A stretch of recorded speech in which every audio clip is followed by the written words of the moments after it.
This is ESPN on ABC. Welcome to the Aflac kickoff game, and welcome to Atlanta. Everywhere you look, orange here at Mercedes-Benz Stadium. That's because Syracuse and Tennessee are set to meet ACC against SEC to begin this first full Saturday of college football. Bob Wischusen here with Louis Riddick. Chris Button will join us. Partners, so excited to get another season kicked off with you. But as much orange as there is here in Atlanta, that's probably about as many tears as there were at the Horseshoe. In case you just switched over from ESPN to us here on ABC, we thank you for that, and you might be drying a tear as well. Lee Corso's final headgear pick was an amazing scene. But college football and Lee Corso are synonymous. I mean, everyone who tunes in on Saturdays tunes in for him to inform, educate, and lastly, entertain you. And that was wildly entertaining, wildly emotional, something we'll never forget. It'll never quite be the same on Saturday mornings again. And I had a tear. I had to wipe it away and gather myself before we came on the air. All right, yeah. Tennessee, they overachieved last season, at least in terms of the prognosticators, made it to the college football playoff. They've lost some talent, but boy, they've got some guys on defense. Yeah, those two guys on your screen right there are studs. Joshua Josephs, the starting Leo defensive end, takes over for James Pierce, who was a #1 draft pick right here for the Atlanta Falcons. Arian Carter, one of the best athletes in all of college football. He will shine today because he is just too good to hold him down. And the guy who has to face these guys is going to be quarterback Steve Angeli, to transfer from Notre Dame, the redshirt junior who's making his second career start. He is going to be the one who's going to have to get this ball out of his hands quick and try to figure out a way to manufacture points for the Syracuse Orangemen. A new quarterback for Syracuse, a new quarterback for the 4th consecutive year for Tennessee. If you don't know the story of Joey Aguilar, wait until you hear it when Chris Button brings that to you in a moment as we come back after these messages and a word from our ABC stations. With DoorDash Streaks, you rack up weekly discounts, so you win every week. But so much winning energy can be a lot.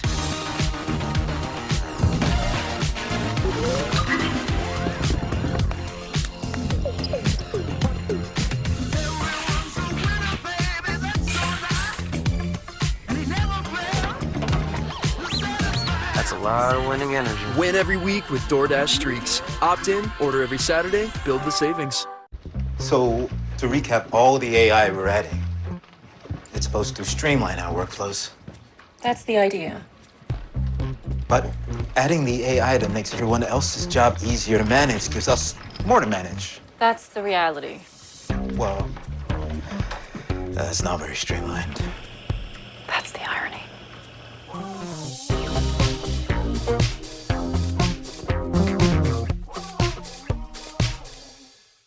Coach here. Nobody has more sports content than the all-new ESPN app. Nobody. The NBA, WNBA, NHL, NWSL, the US Open, the NFL, college football playoff, all of ESPN, all in one place.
ABC College Football, presented by Starbucks. If you like orange, this is the game for you. Syracuse, Tennessee is ACC meets SEC to open up the season. Bob Wischusen, Louis Riddick, and Chris Budden. And Chris, for the 4th consecutive year, Tennessee has a brand new starting quarterback, and this probably the most unlikely story of them all. Yeah, what a story it is for 24-year-old Joey Aguilar, who in high school didn't know if he was continuing his football career, so he started taking classes to be a firefighter. But then he bet on himself. He went to City College of San Francisco, where he would ride the train 90 minutes. So he got to a certain point where he couldn't even afford the train ticket anymore. So he transferred to Diablo College at JUCO, eventually made his way to App State, where he was for 2 years, then gets a chance to go back to California, UCLA, and what is now basically a college trade for Nico Iamaleava. That led him over to Rocky Top at Tennessee. And while Josh Heupel has said this has been a ramped up study session for him to learn this offense, when we spoke with Heupel yesterday, he said, that's not my concern. What I know about this kid, he has played a lot of football. 6 years worth, Bob. And Chris, Syracuse just won the toss and deferred. So the ball will belong to Joey Aguilar to begin, as Tennessee will get the first offensive possession. And Louis, talking to Joey Aguilar, I asked him, what was your biggest moment of doubt?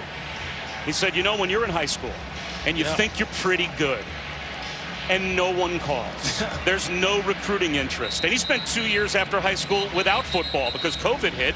So he played a couple of seasons, yes, at junior college, but that was after sitting 2 seasons out, after being told basically through radio silence on his cell phone that no colleges were even interested. And now fast forward 5 years, he's worked his way to being an SEC starting quarterback. Yeah, what a great story of resilience, right? I mean, perception meets reality. And the perception for him was, I'm sure internally, hey, I'm pretty good. I think I'm going to get some offers.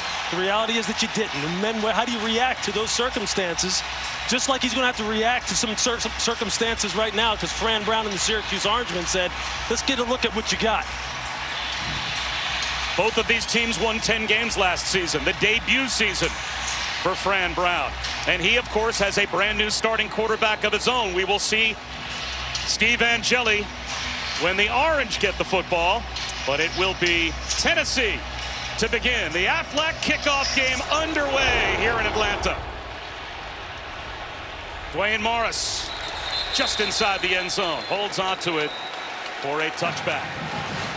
So here indeed comes Joey Aguilar, who 5 seasons ago, as Chris said, gave serious consideration to giving up football altogether and pursuing his dream of being a fireman. Took some firefighting classes in high school and junior college, was enamored with the idea, but he had some friends that said, you're actually pretty good at football. Maybe you should not give up on that dream. He didn't. He went the junior college route, worked his way to Appalachian State. You could see through for nearly 7,000 yards at App State, and that got him a ticket to UCLA. Of course, Nico Iamaleava takes his spot, so they flip schools. He's now at Tennessee. And it looks like they accidentally, it is. Got to get it's the first field. Saturday for everyone. They left the kicking tee on the field. Work out some of the kinks here before we get going. But yeah, Bob, this is a great story of Joey Aguilar. And we're going to see right now this Tennessee and Josh Heupel, they lean on this run game and just kind of ease him into this football game. Now they'll go play action on the first play of the game, and it's already a catch and run completion. Aguilar is able to find Mike Matthews for a Tennessee first down, a gain of 13. And how about Mike Matthews? Look, they are counting on this sophomore to be a big contributor this year. What a great way to get started. A quick bubble screen. And that works to perfection as well. Chris Brazel picks up 9 to make it 2nd and 1. Well, offensive coordinator Joey Halsey said, hey, we may not take big shots down the field. We'll see how this goes, how we get him started in this game. How about 2 for 2? Play action, 2nd and 1. He wants it all. A jump ball, incomplete, flag out. Matthews and Brazel were both downfield. And the freshman Demetrius Samuel Jr. was there in coverage for Syracuse.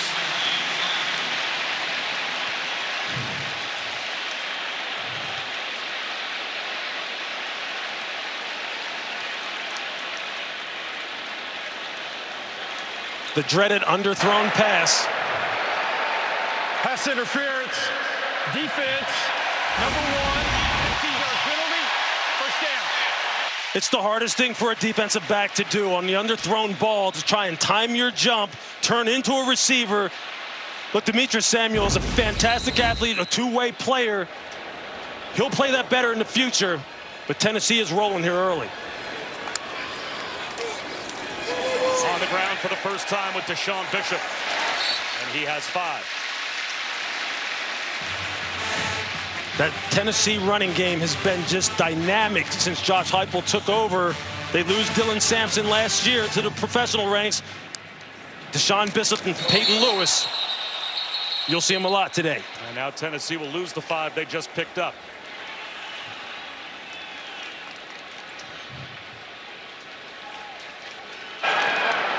False start. Offense, number 74. 5-yard penalty. Second down. Sham Umarov, a somewhat surprise starter at left guard, because the true freshman number 1 tackle in America, David Sanders Jr., that was supposed to start at right tackle, dinged in practice this week, woke up this morning, didn't feel well, and so they have to shift around their offensive line to make up for the loss of Sanders. Aguilar, well protected, now extends the play. And that's incomplete, broken up by Demetrius Samuel Jr. Again, that's a young man that enrolled in January at Syracuse at 16 years of age. He only turned 17 in April. Yeah, he's a young man who's going to play both ways at some point for Syracuse. A 4-star, he's just, when you watch his high school tape, it's just fantastic. He's like a man playing with boys, and he's out here on the Autobahn in the fast lane against this offense, and they're going to test him early and see what he's got. He is more than wired for the challenge. 3rd down and 10. Chance for Syracuse to get a stop. Aguilar sets up the screen. Bishop gets a block. Has the hash marks in a lane. Into the red zone he goes. Well-executed screen by the Vols. Dennis Jaquez Jr. They have saved a touchdown after a gain of 21. I mean, what a great call by Josh Heupel. The middle screen, you just see Joey Aguilar just taking his time, letting it set up. They don't take their time for long. And there's a form tackle at about the 17-yard line. Well, that's excellent hit from Devin Grant as he brought down Deshaun Bishop. I mean, he's a great young man to talk to. We visited with him.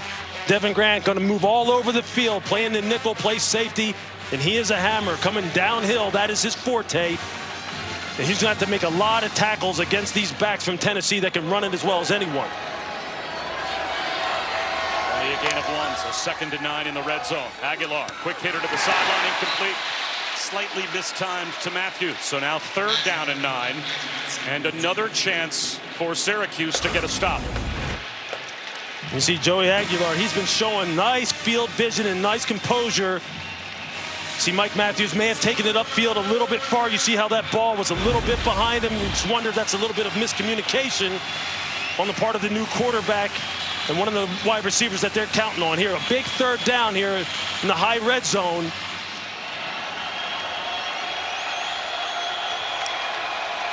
Here comes a blitz. It's picked up. Aguilar, one-on-one shot, back corner of the end zone. And incomplete. He overthrew Brazel. And again, Demetrius Samuel, they tested the freshman, and he was in good position. Yeah, he tried to run a double move on the outside, a little stutter go. You're going to see it up at the top. You see Aguilar try and look off the safety and then come back to the strong side and just throw that thing high and back shoulder. Chris Brazel, 6'5", 200 pounds, trying to get that ball up high over the young freshman cornerback, not quite able to connect. So Syracuse gets a stop in the red zone. Max Gilbert from 34.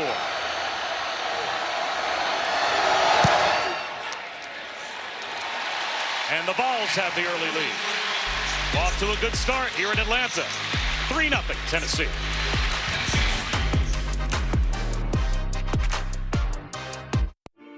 Eczema isn't always obvious. Eczema isn't always red.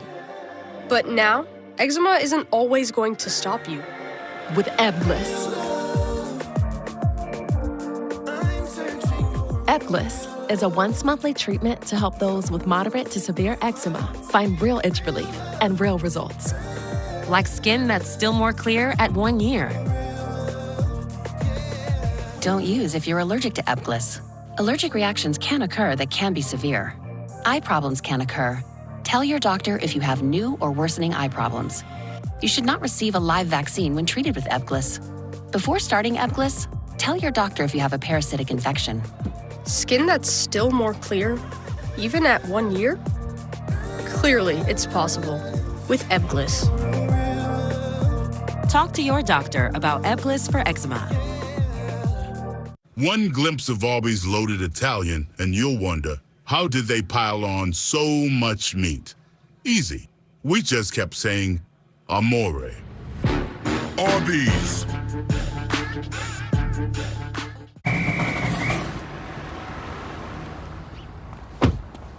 Whoa, nobody inside. I already told your buddies, a lot of violations here. Way too many occupants in a single dwelling, 8 exotic animals. That's 8 too many. And I found a pickup truck in the kitchen. That's on me. But I just got here. Back it up, Brooke. Take it up with the city, fellas!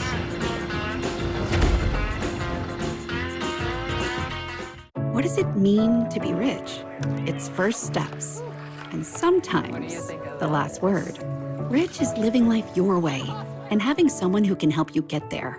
The key to being rich is knowing what counts. Edward Jones. Super fly, super good, shoulda, coulda, knew I would. Super fly, super fresh, ask your mama, she's impressed. Super fly, super calm, super mean, super nice, super clean, yeah, you know it. Even when U.S. Soccer star Mallory Swanson isn't on the field, she always makes the perfect play. With a Bank of America customized cash rewards Visa card, she'll earn 6% cash back in the category of her choice, like online shopping, for the first year from account opening. It's Dancing with the Stars.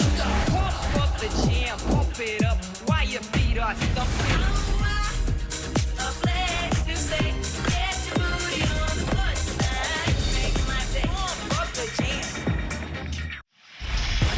Tennessee with the early lead. Lewis Riddick, how about the keys for both teams today? Yeah, except for the Syracuse Orangemen, who's not controlling both lines of scrimmage. They get a chance to do it offensively here, win the turnover margin.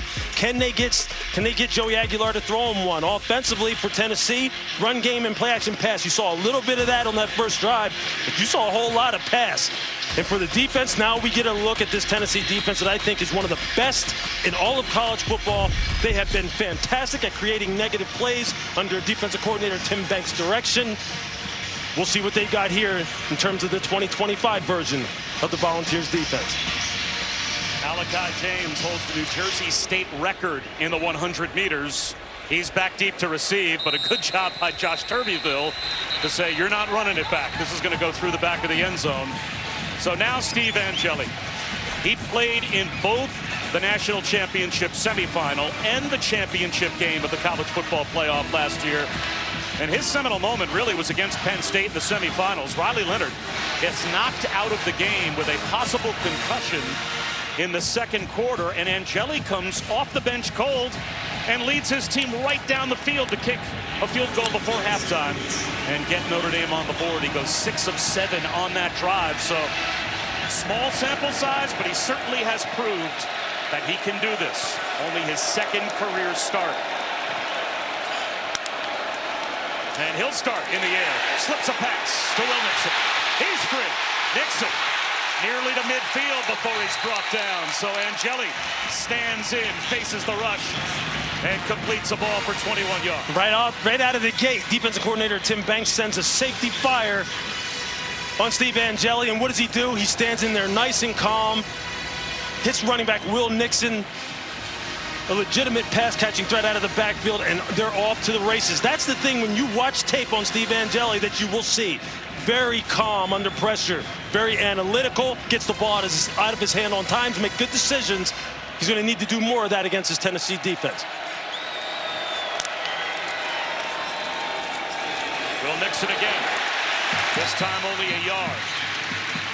Joshua Josephs, one of those Leo rush ends that you talked about before the game started, comes up and gets the tackle right at the line of scrimmage. Yeah, Joshua Josephs, this is the guy. Now you're going to see him down at the top of your screen. You see him there, just ride the tackle down, Demetrius Weatherspoon. Keep his outside arm free. Don't let the ball get outside of you. He's one of the best young defensive linemen in the country. I think we'll be calling his name a lot today. The Texas transfer, Jonte Cook in motion. And now Yasin Willis to the right of Angeli. He gets a chance. He runs through contact and powers his way across midfield. Josephs made first contact near the line of scrimmage. Boy, Yasin Willis, he may have delivered more punishment than he took. I'll tell you, Yasin Willis is the truth now. He said he worked hard. As we see a player down on the field, I think it's Jackson Moy, the interior defensive lineman for the Tennessee Volunteers. They're not really deep on this defensive line. Timeout on the field. Hopefully he's okay.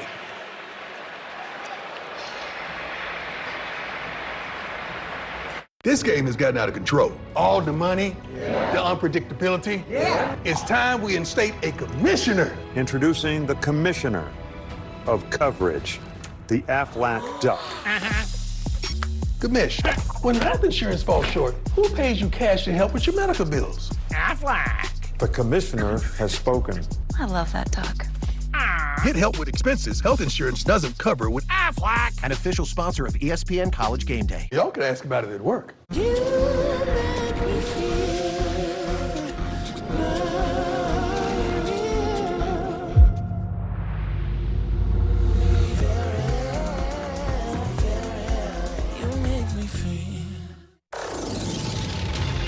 Michelin innovates on the road and far beyond by manufacturing prosthetic leg belts that allow for greater flexibility of movement.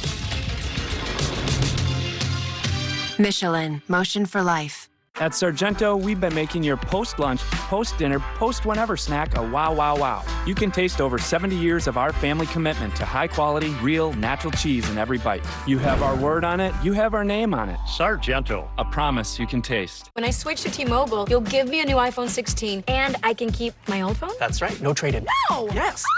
Switch to T-Mobile. Get a new iPhone 16 on us. No trade-in needed. See how you can save up to 20% when you check the math at T-Mobile.com. I'm the Modelo Recruiter, and I'm always scouting for full-time fans. Check out this year's recruits. The team transfer, married into the team, but acts like he's married to the team. The playmaker can get the ball through the uprights without setting foot on a field. The early season hopeful doesn't hope that this is her team's year, knows so. These fans deserve a Modelo, because football isn't really football without you.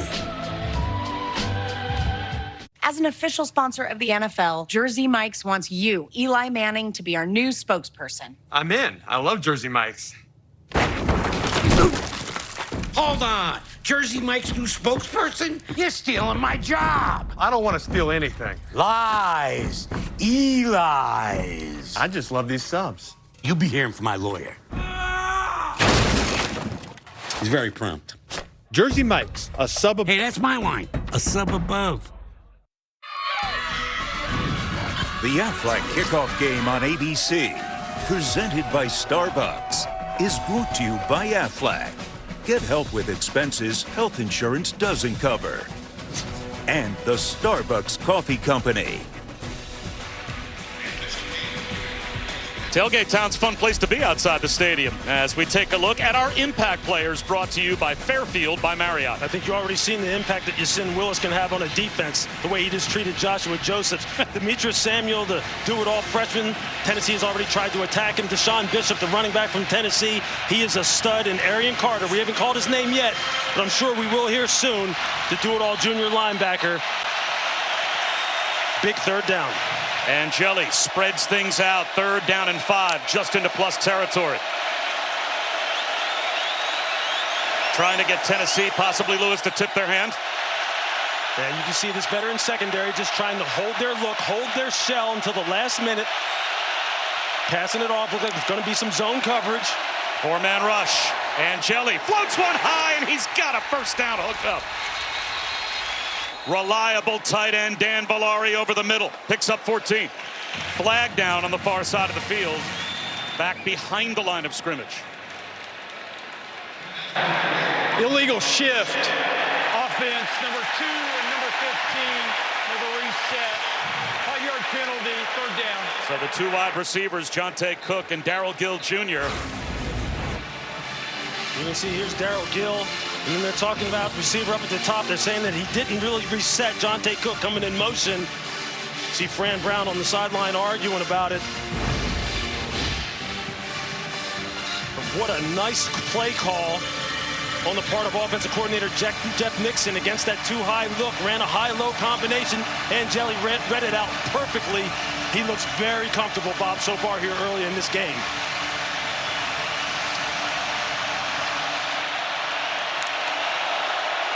Another four-man rush. Angeli hit as he throws a wobbly throw, and it gets to midfield.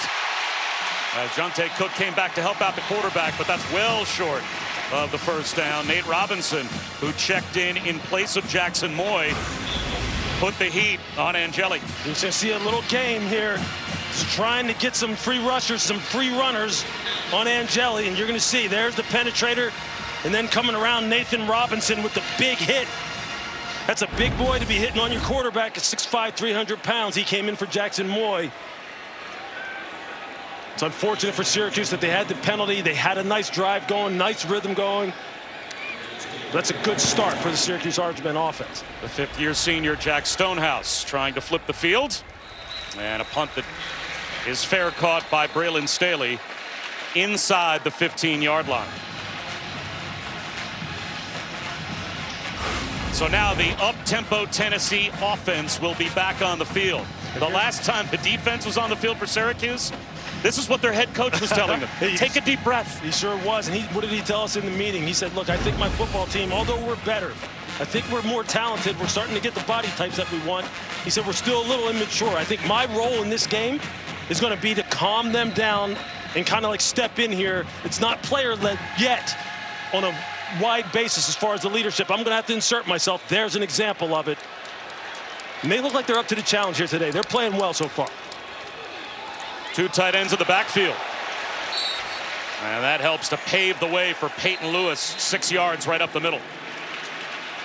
There's the second head of the two-headed monster between Deshaun Bishop and Peyton Lewis. These guys have home run speed and they run the ball hard. Play action. Aguilar gets loose. Aguilar. A first down and more. All the way out close to midfield on the scramble. What the freshman Antoine Delorier made the stop. A heck of a job by Joey Aguilar as far as just avoiding the rush, pulling the ball down and picking up positive yardage. Quick hitter to the sideline. Another hookup with Chris Brazel as we go down to Chris. Yeah, they want them to stay calm, but watching that Syracuse defensive coaches telling their defensive front, we feel like you can win the battle up there. Make sure you're forcing that O-line to move their feet. Yeah, you've definitely seen it as far as Syracuse's defensive front. They are really testing Tennessee's revamped offensive line. Remember, the fantastic freshman David Sanders comes down with an injury. They had to make 3 moves, really, to fill that right tackle spot. And so now, Syracuse is putting the heat on them up front. Play action, Aguilar. Timing route to the sideline through the hands of Matthews. And what a beautiful route by Mike Matthews.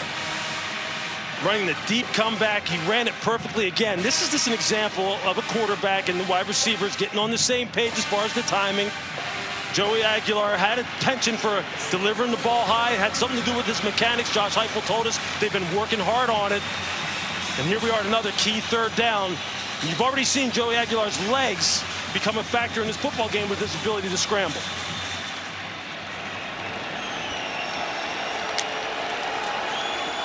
They'll try and run for it, and they will get it. Peyton Lewis with a push past the line to gain. So a third down conversion keeps the drive alive for Tennessee. It's the good, tough run. It's a little power action, pull the guard, block down on the front side, and just get the tough, dirty yards. Now here again, now you're not opportunity for a play action shot maybe again. That pass incomplete, intended for Braylon Staley. It'll be second down and 10. You know, Joey Aguilar took his offensive line and wide receivers out to dinner, right? Just to try to get to know them when he arrived on campus. And Matthews told us a funny story. Said, you know, he was treating, but he's also a California guy. They've got bad taxes out there. Sure so I didn't order a tomahawk. I got the petite filet.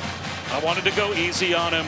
Hey, that's chemistry between a wide receiver. Mike Matthews knows. He's just a sophomore, but that's he right. knows. Don't milk the quarterback. I want him to throw it to me. High throw incomplete. They try the tight end screen. to Ethan Davis. So again, Syracuse's defense, they have bent a bit, but they have a chance to get a stop. Again, you're seeing this tendency for Joey Aguilar's passes to sail a little bit high on him. You noticed that on his tape at App State. Both offensive coordinator Joey Halsey and head coach Josh Heupel said they had worked on this, but it's something he's going to have to get under control because he's missed a few open receivers here, whether it be timing or his delivery. They just haven't been able to be on the same page. Is that a footwork issue? It is. It's a follow-through issue. Absolutely. 3rd down and 10. Aguilar stands in the pocket. That time he delivers a strike. No doubt about it. Hook up with Brazel for a first down. And that's nice eyes by Joey Aguilar as far as holding the backer inside, just opening up that throwing window on the curl route to Brazel. Boy, they waste no time. Here's Peyton Lewis. Tracked well by the Syracuse defensive front. Delorier came through to bring him down after a gain of a yard. You see how they can just shift gears here, slow it down, not go hyper tempo, but then speed it up at any moment. And they force with the quick snap Syracuse to jump. Looked like Dion Tank Wilson was in the neutral zone and made contact. Offside. Defense, number 4. 5-yard penalty. 2nd down. So Tank Wilson makes it 2nd down and 4 with that penalty. And that will put Tennessee back in the red zone. Tank Wilson, someone that the Syracuse coaching staff is really counting on. Had some injuries a year ago, but he's got the body type that they're looking for at 6'5", 305. He's aptly named. No question. And they're going to need him and George Rooks and Chris Thomas. That revamped interior of this defensive line, they're going to need it to be big against this rushing attack that you can see already can be potent. 10th play of the drive. Again, it's Peyton Lewis. First down. And it should be goal to go as he gets to the 10-yard line, it appears. And as Jaquez made the stop, but 1st and goal for Tennessee. There you see that power running scheme, just getting double teams at the point of attack, pulling an offensive lineman, and these running backs just getting downhill. Peyton Lewis goes 212, Deshaun Bishop 208, and these guys run that ball downhill over and over, and then they take the play action shot.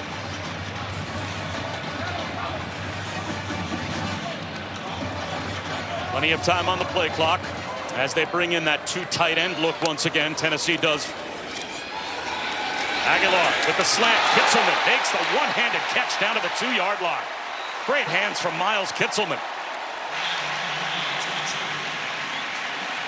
Just a little delay release by Miles Kitzelman, who Joey Aguilar told us he's kind of developed a chemistry with. Look for him to be a factor today. Lewis powers his way into the end zone for a Vols touchdown.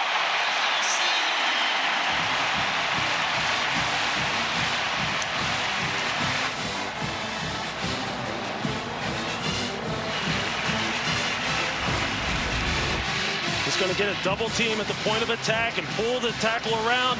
You're just going to see him hit it downhill. Just old-fashioned football, just old-fashioned gap scheme football. And there it's just mano-a-mano in the hole. Peyton Lewis against Derek McDonald. Peyton Lewis won that one. We said it early in this broadcast. This running game for Tennessee is what they hang their hat on. The power running game. And it's showing up early. 12-play, 85-yard touchdown drive. And Lewis, this revamped offensive line for Tennessee looks pretty good early. Yeah, all the different changes that they've made with the injury to David Sanders, so far so good. 10-0 Volunteers.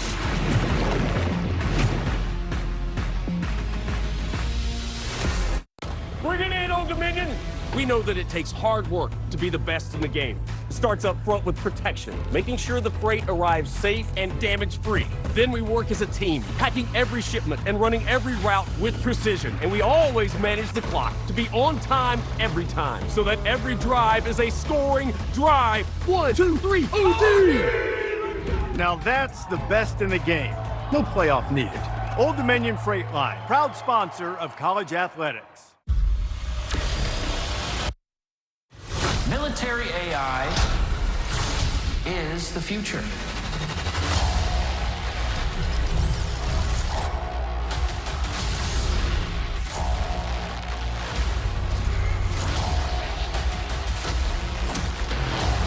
Your world is running out of time, but I can help you. Hang on! Tron Ares, rated PG-13, only in theaters October 10th.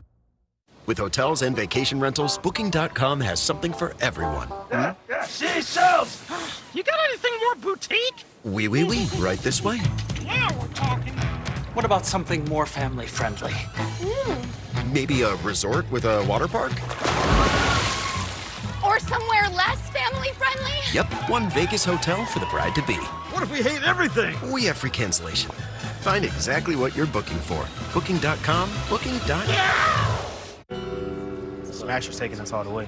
It's got everything. Back-to-back hand-smashed patties served hot off the grill. They're saying it's a smash-no burger of football. It's good, but my son's QB1. I'm starting the Smasher. The QB1 of burgers. I stand alone with fire inside, with passion burning in my veins. Work, errands, chores, they follow you home. But the moment you feel the unmatched comfort of a Lazy Boy recliner, you go from zero to lazy. The work, lost in cushions that don't quit. The errands, forgotten with every recline. The chores, fading away in comfort that fits you so right.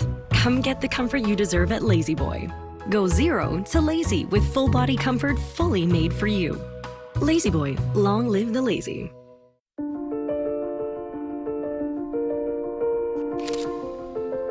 You've served our country. You've put in the hours. You've given your all. That's why Navy Federal Credit Union is proud to provide you and your family with the financial support and award-winning member service you deserve. Because you've earned it. All veterans and their families can join. Navy Federal Credit Union. Our members are the mission. See Emmy nominated Who Wants to Be a Millionaire? Wednesday on ABC.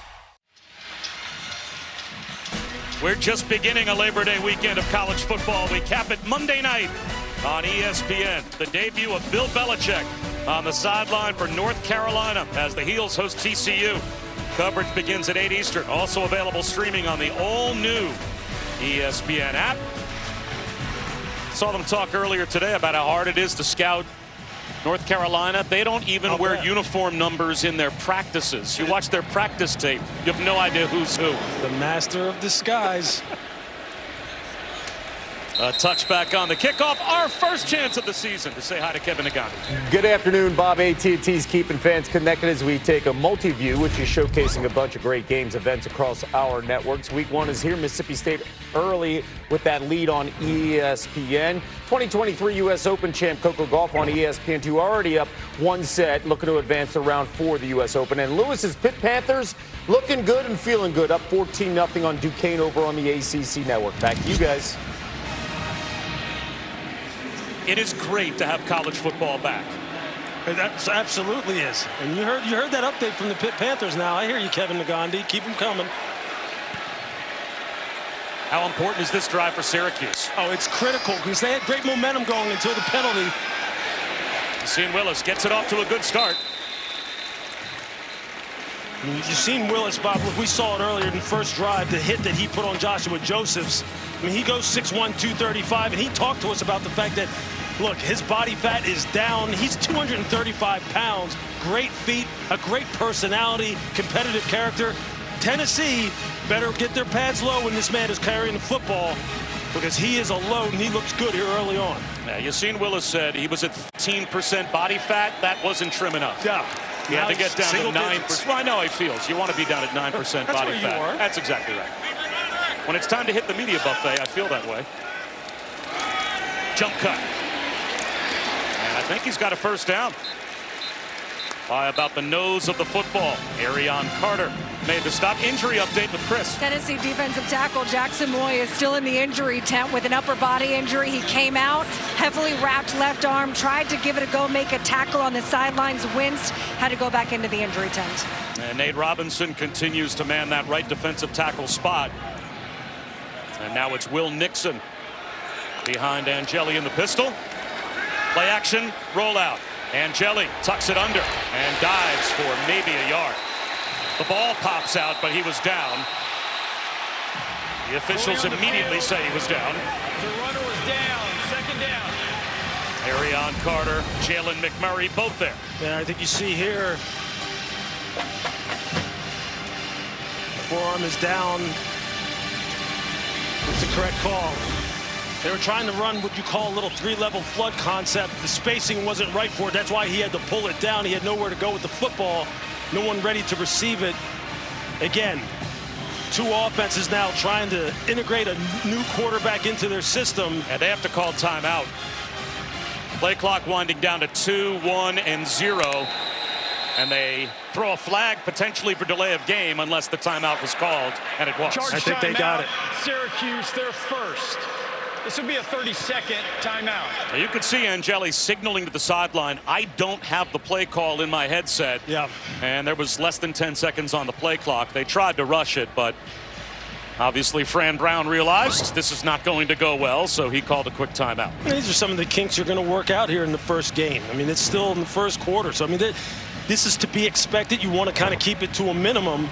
But I think all things considered, you know, there's been a little bit of up and down play on both of these offenses, but they have shown some glimpses already of what they want to look like philosophically this year. And it looks pretty good for both of them.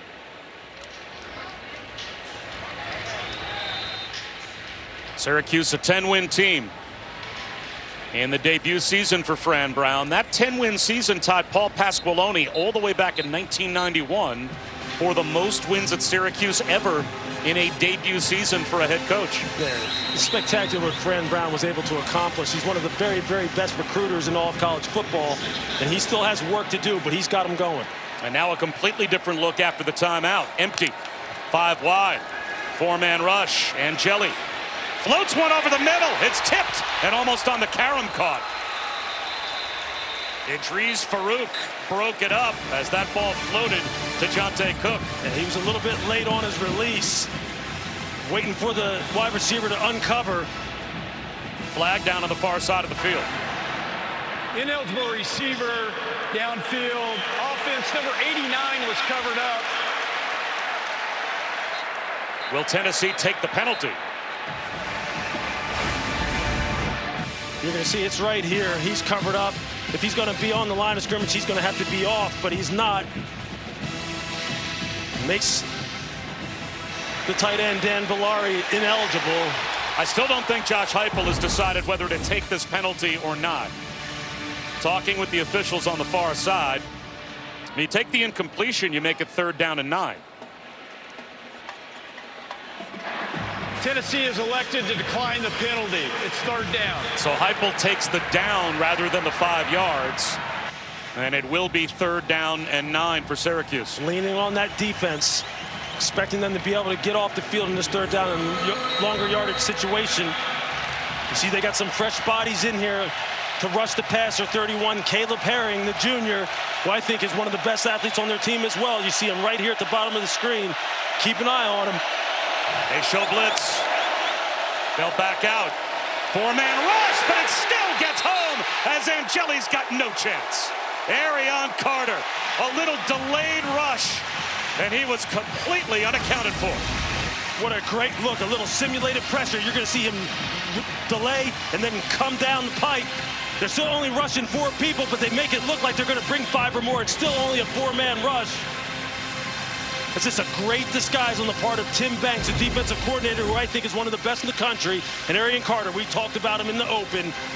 He can do it all. We don't have a conversation about good defensive football where you don't bring up the name Tim Banks. Tim Banks, I just think he is a fantastic defensive coordinator, great communicator, great strategist, understands personnel, and he has got some dudes to work with.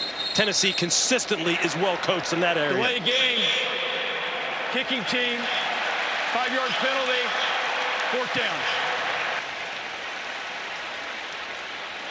And even after the sack, Syracuse a little late getting their punt group lined up, and they take 5 more yards. So now Stonehouse will be kicking this away from about his own 10-yard line. Here's an opportunity for a return for the true freshman DeJuan Morris.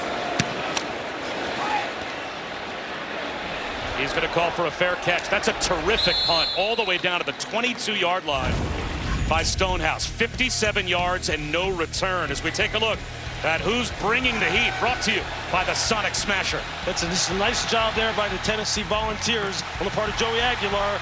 Seeing the pressure, escaping the pocket, using his legs to pick up a first down there. Good pass protection, nice delivery on the curl route, and then just the tough run by Peyton Lewis, just taking Darren McDonald and driving him back into the end zone.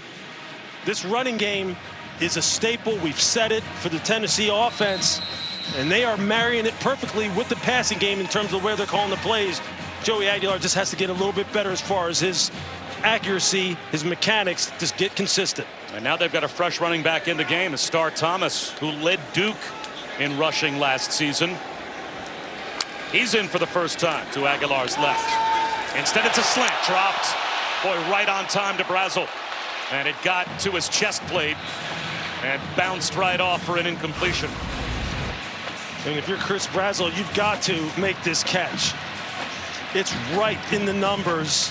You got to get your hands situated so it's not bouncing off of your pads. And Chris Brazel is a home run hitter. He's a guy who's played a lot of football. This wide receiver core, in order to get Joey Aguilar comfortable, they have to be dependable. He has to put it where it needs to. They got to work out the kinks. Star Thomas, first down.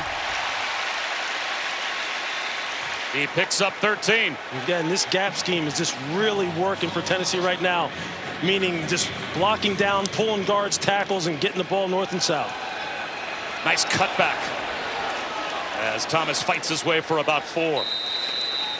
Gary Bryant came up to make the stop, and Gary Bryant, a transfer from South Dakota, who reached the FCS semifinals last year with South Dakota. You said he popped on tape. He absolutely does. Just plays with a lot of passion. Aguilar, play action, timing route, perfect. Braylon Staley, first down in plus territory, 14 yards. There's the play action game. You just hammer him with the run game, and then you just marry the play action game off of it. It's just classic offensive football. Just opens up those windows on the second level. Where they waste no time. Great pull by Aguilar. And he doesn't slide.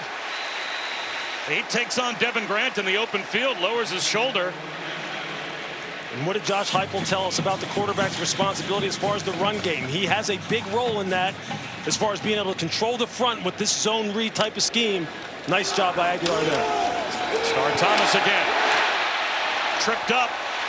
And he's got another first down and more. 14 more yards for Star Thomas to the 25 of Syracuse. That time they just changed the blocking scheme, run the same little gap scheme type of look. This time pull the guard instead of the tackle. Same principles, just downhill power football. They have the Syracuse defense on their heels, but they put the ball on the ground. At the mesh point, Aguilar coughed it up with Thomas, and Syracuse gets a gift takeaway. David Reese, the fumble recovery. A mistake at the mesh point and a big break for the Orange. I mean, you can see right here, it just gets messed up. You can see Aguilar has got his eyes down the field.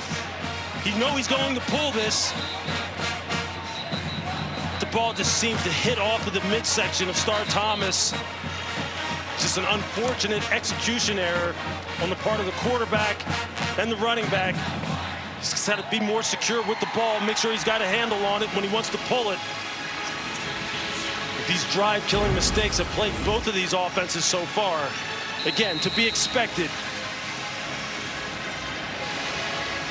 That is just what Syracuse needed. Their defense was backpedaling on that drive. Angeli, play action. Lost the football! It is scooped! And it'll be a house call touchdown for Colton Hood!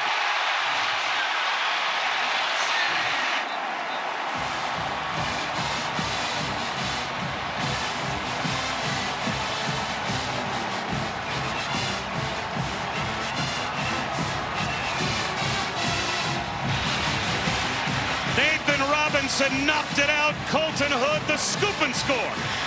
Just one play after Syracuse got a takeaway. Tennessee takes it right back. That's 2 series in a row that Nathan Robinson has made his presence felt in the pass rush. That time, a nice hit on quarterback Steve Angeli, gets the ball out. Colton Hood just running to the football, scoop and score. It's taught to you from day one of training camp.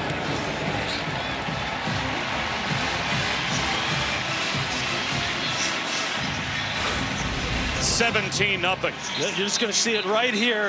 Defensive lineman Nathan Robinson. Just watch him continuing to work, continue to push the pocket. Keep your eye on the quarterback. You see the left hand come out. Steve Angeli doesn't have the ball secured. And then here comes Colton Hood. Johnny on the spot. Just run to the rock and then just go ahead and catch it in for 6. Got to keep 2 hands on the football. Got to be secure with it when you're in traffic like that. And this is just a swarming defense with a bunch of great athletes. And once as a defensive back, you see the ball on the ground and you get to turn into your former self. Maybe you were a running back or a wide receiver in high school. You know you're trying to get that ball across the end zone.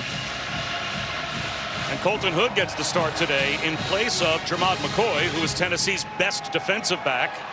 When he tore his ACL back in January workouts, still trying to come back, has returned to practice, not able to play today. His replacement scores a touchdown. How about that? Colton Hood, the transfer from Colorado. You look at his tape out there. Real good man coverage guy. Great competitive character, and you see it there. Just flying to the football. That's just what Tennessee's defense is known for.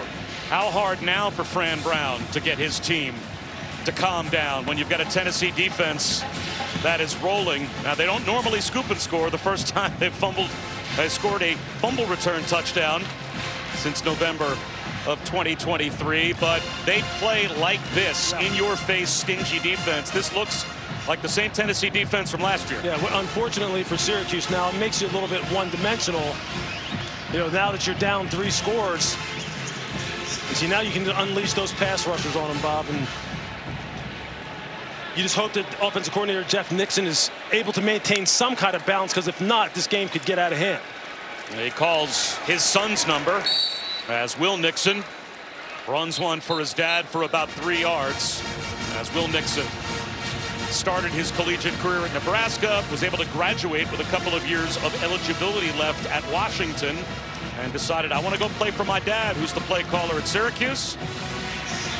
And he is doing just that now with 30 seconds to go in the opening quarter. They just got to stop hurting themselves, stop killing their own drives, and just put some plays together and see if they can get some points on the board. Angeli to the sideline. Comeback route. Very close to a first down. Right at the line to gain. The catch made by Tyshawn Russell. And it looks like that might take us to the end of the first quarter. And it will. The end of the first quarter. So Tennessee's offense has scored and their defense has scored. And we'll be back after these messages and a word from our ABC stations. What's happening at Papa John's? Buy 2 large one-topping pizzas, get them both for just $9.99 each. And it's only for a limited time, all right? We're making you 2 large one-topping pizzas for $9.99 each. Better ingredients, better pizza. Papa John's. At IHG's Holiday Inn Express, you can guest how you guest. Enjoy free breakfast while you work or play. Take on Miami, Mexico City, Minneapolis, or any Holiday Inn Express destination you choose. Follow a great day with a better night's sleep, all while earning points for free nights with IHG One Rewards. With Holiday Inn Express, part of IHG Hotels and Resorts, you can guest how you guest. Harbor Freight tools keep getting better with time. Better performance, better durability, better value. Come on in and see for yourself. Whatever you do, do it for less at Harbor Freight. Meet the IHOP House Faves value menu. Everything's just $6. Like the Breakfast Faves combo. $6. French toast breakfast, $6. $6 for all this and all that. That's a lot of breakfast for $6. Weekdays at IHOP. I'm not really one for the spotlight, but there is some gravy to be had. You know, I always seem to get primo parking. But you don't have to be a VIP to get more than just savings with Geico. Every customer gets tip-top service with 24/7 fast, friendly claim support. I never do this, but could I get a picture? Yeah, it's not like you run into animal celebrities every day. Stop! It's Doug the Pug! Doug! I stand corrected. I literally never do this. Get more than just savings. Get more with Geico. You can hear the critics scream. Alien Earth is a thrilling epic, riveting, and a world-altering breakthrough. Don't miss FX's Alien Earth, all new Tuesdays on FX and Hulu. I'm Morgan. I have 3 kids, and I work with the LAPD. I don't talk to cops. Works for me. I'm not a cop. And I wouldn't hate if this one didn't talk at all. I have an IQ of 160. This is where he attacked her. She was abducted. You knew that already, didn't you? Yeah, but I thought it'd be nice to let you have this one.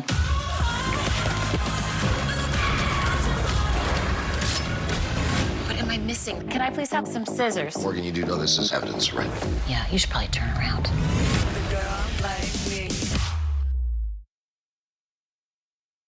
Everything I am.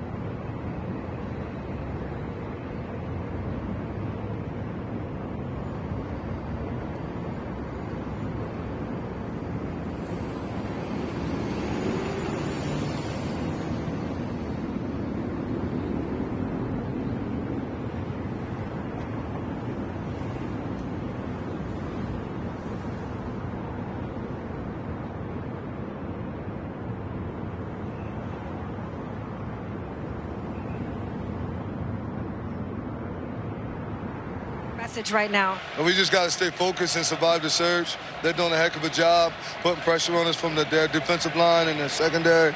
And then from an offensive standpoint, they're just going real fast. We just got to be able to survive the surge, win in the red area.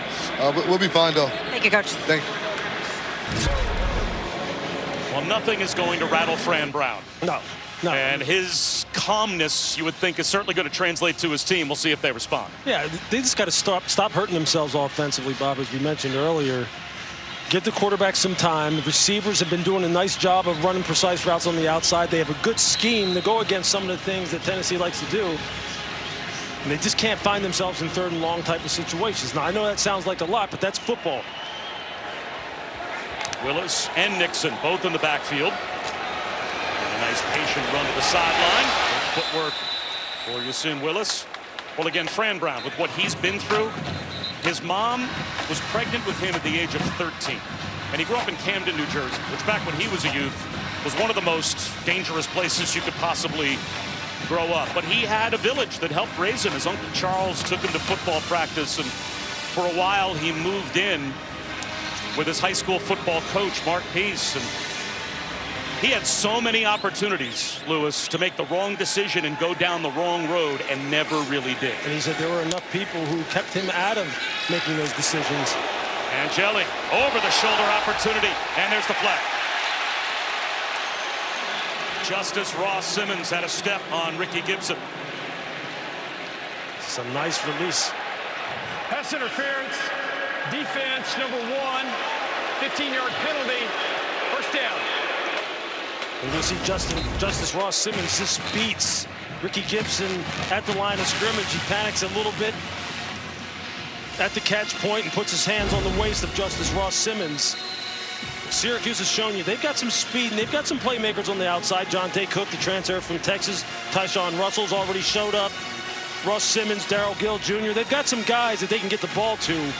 They just got to give Angeli some time and be consistent with their execution. The burner, Malachi James, now lines up in the backfield. Play action and a rollout for Angeli. Dumps one off Malari. He's got about 8 yards. Now, Fran Brown did tell us that, look, there were moments where I had hurdles to jump over in my life. I had to repeat senior year of high school. Oh, yeah, and that was an eye-opener for him, a wake-up call, as he told us, as Malachi James cut back for a first down.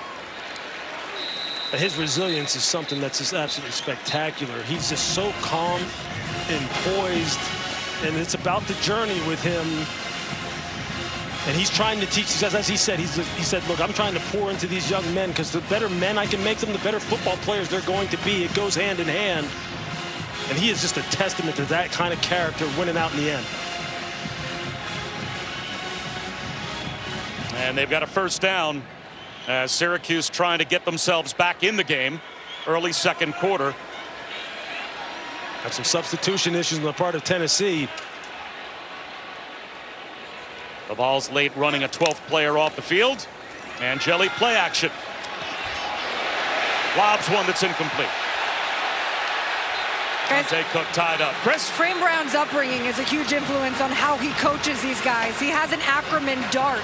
It stands for detail, accountable, relentless, tough. The idea is if I can get them to be men faster, they'll make better choices. Devin Grant told me it's something I think about when I'm not paying attention in class. Details, accountability. It's throughout my entire life because of things that I've learned from this man. Those 4 pillars, I mean, it just applies to everything that you do. And the fact that these young men are taking it off the field and remembering it and all the life choices that they make, that's exactly what Fran Brown wants. Nice fake by Angeli, but holds on to the ball and now has to throw it away. Wanted a throwback to the opposite side of the field. It wasn't there, and Josh Josephs does not give you much time to choke the ball down. He had to throw it away. What he wanted to do was hit the tight end throwback. And you see he's going to get knocked down and he can't get to him. You can see him look. You see the tight end on the ground. He's trying to get up, and by that time the defense is in hot pursuit. Nice play call on the part of Jeff Nixon, offensive coordinator. Unfortunately, the guy who was looking for it just wasn't available. Syracuse 0 for 2 on 3rd down. And looking at a blitz possibly on 3rd and 10. Play clock down to 4. It's at 2. They get the snap off. Here is the blitz. One-on-one to the sideline. Incomplete. Ross Simmons, again, the intended receiver. Hand-to-hand combat with Colton Hood. And this is what Colton Hood is good at. You see his eyes. You see how his head is tilted down. He's looking at the waist of Justice Ross Simmons, not looking at his chest and shoulders where you can get faked out. And you see Fran Brown here just saying, hey, look, maybe can we get a pass interference because there's some hand-to-hand combat going on. And now, not quite in field goal range, but at the 35-yard line on 4th down and 10, not opting to punt. The Cuse will go for it. Let's see if they snap the ball. Play clock at 4 once again. It's down to 2. They do get the snap off. Angeli well protected. And he finds a crosser and Cook. A 4th down conversion inside the 10-yard line. Syracuse breathes a little life back into the first half with a gain of 29. Again, what a nice route combination that offensive coordinator Jeff Nixon draws up against this zone coverage. And you're just going to see it. Double ends, and they just kind of high-low this intermediate dropper, and you're going to see it right there. He doesn't get enough depth. And you know, when there's no work in front of you, somebody's probably trying to come in behind you in this kind of zone coverage scheme. And there it was, a nice touch throw by Steve Angeli. It showed up on tape in the time he got to play at Notre Dame. He can layer those second-level throws. And he's been in a nice rhythm when he's had time. That's great execution on the part of Syracuse. And you can see Bryson Eason, another defensive tackle, joins Jackson Moy on the sideline. 1st and goal. Willis gets a push. Well inside the 5. Down to about the 3-yard line, close to the 2. 2nd down and goal. Jordan Ross made the stop for the Vols.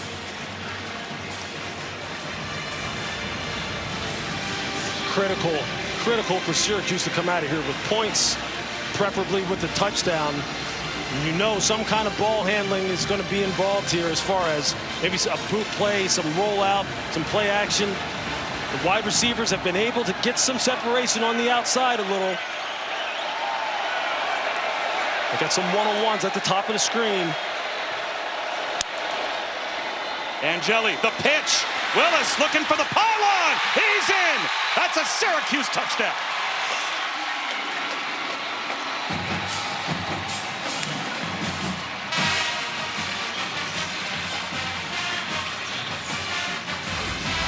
Great blocking on the end of the line of scrimmage here for Justin Willis.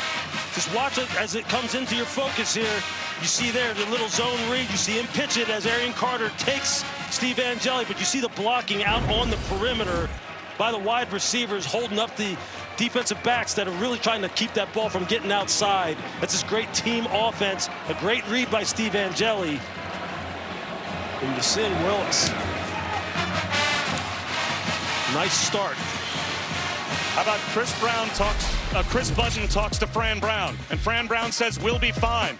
and his team just goes out there and puts together an 11-play touchdown drive. I mean, that's just great football character, great composure. They're growing up right in front of Fran Brown's eyes, just like he wants it.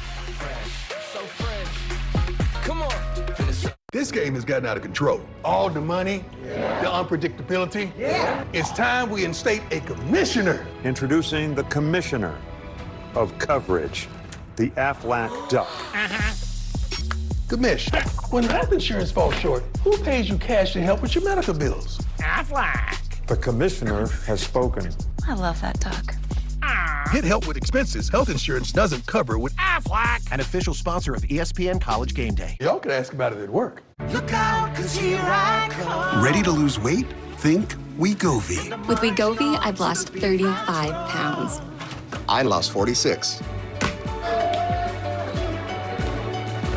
For the first time, I'm keeping the weight off. I got this. I'm protecting my heart.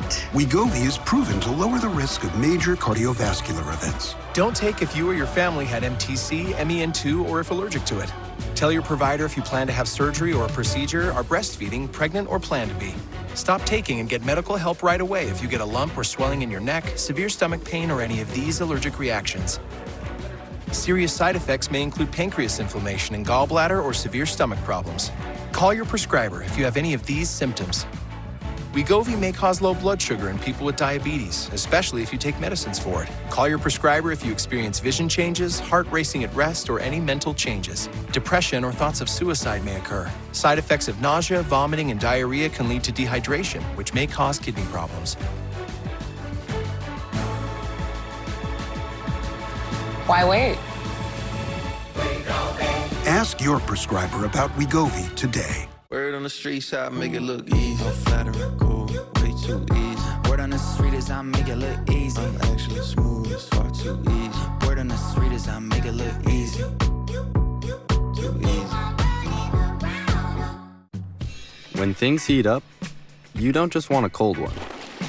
You want the coldest one. The cold lagered, cold filtered, cold packaged one. Mountain Cold Refreshment. Coors Light. Choose chill. But wait, there's Marco's. And Mike. So what do you think of Marco's Pizza with Mike's Hot Honey? That's so good. Marco's Hot Honey Magnifico is back for summer with dough made in-house daily, topped with 2 kinds of pepperoni, all drizzled with Mike's Hot Honey. Only at Marco's. It's Dancing with the Stars. Pump up the jam, pump it up while your feet are thumping.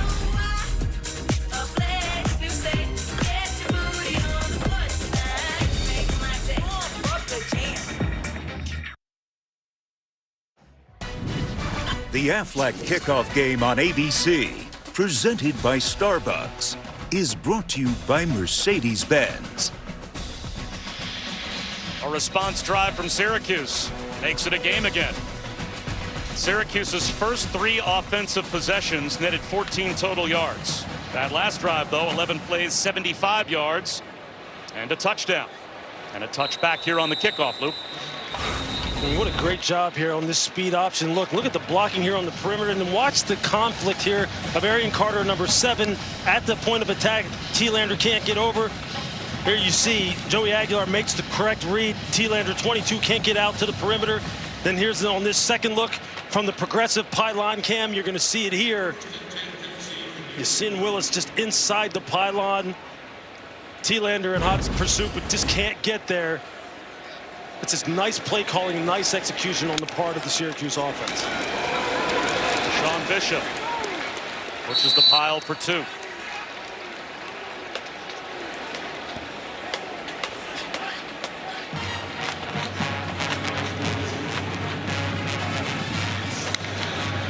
As always, up-tempo, play action. Aguilar, he wants it all. In stride, he's got Staley. Touchdown!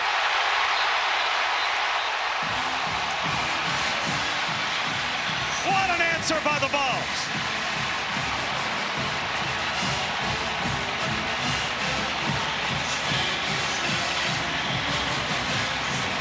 Continuing to go after the freshman, Demetrius Samuel Jr. Run, run, run, play action. And Braylon Staley just runs a nice post route. Demetrius Samuel just not able to get out of his pedal, not able to stay on top of this route.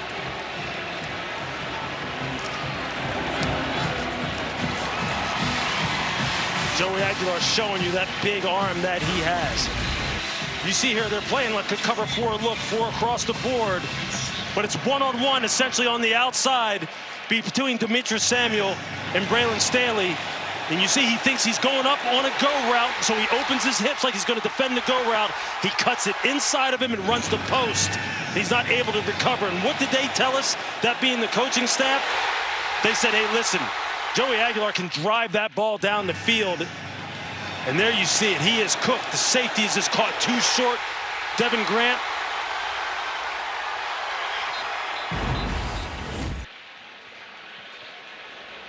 Two plays, a 73-yard touchdown. And we've got an injured player. That's Bennett Warren down for the ball, so we'll step aside. At AT&T, we guarantee our network so you can watch the game together, even when you're away. Here we go. No, we got it. Yes, yes, yes! Go, go, go! Go, go, go, go! Yes! My wife is having a baby! Staying connected matters. That's why in the rare event of a network outage, you'll automatically get a bill credit for a full day's service. That's all part of the AT&T guarantee.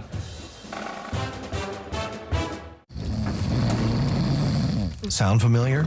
At Mattress Firm, we understand there are many problems, like snoring that can keep you up at night.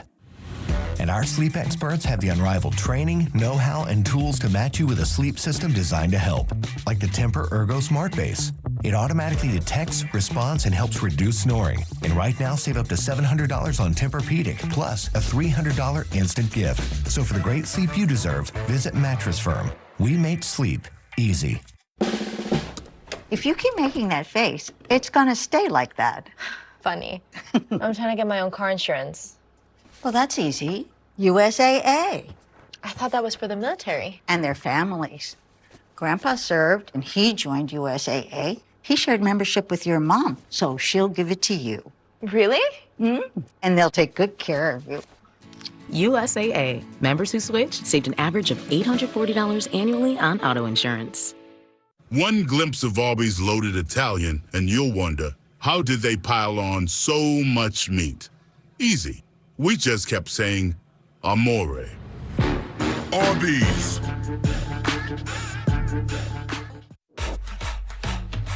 Real strength isn't pushing through pain.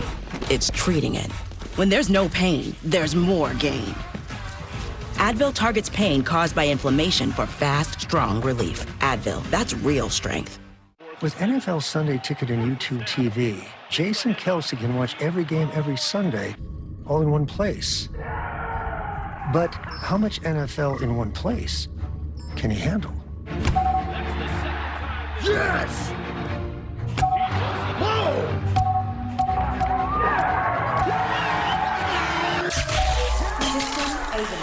What have we done? NFL Sunday Ticket and YouTube TV. Every game, every Sunday, new users pay less.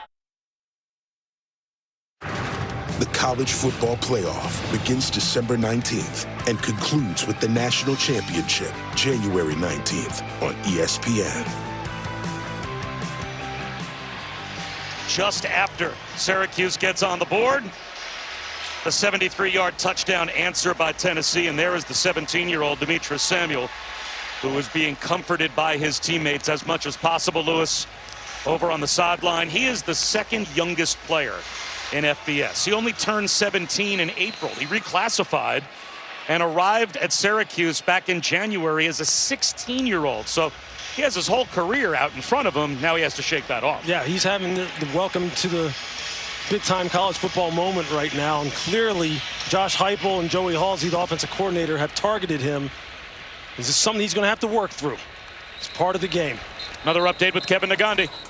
Bob here with Booger McFarland in studio. Let's go to Columbus. Number 3, Ohio State striking first, C.J. Donaldson. Young quarterback struggling, 33 yards rushing on that drive by the Buckeyes for the touchdown. Julian Sainz is handing off the ball. Arch Manning has 24 total yards. Number 1 Texas trailing 7-0 over on ESPN.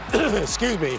It's Southern Miss and Micah Davis with the concentration and holding on. Right now, we're tied at 10 over on ESPN. Back to you.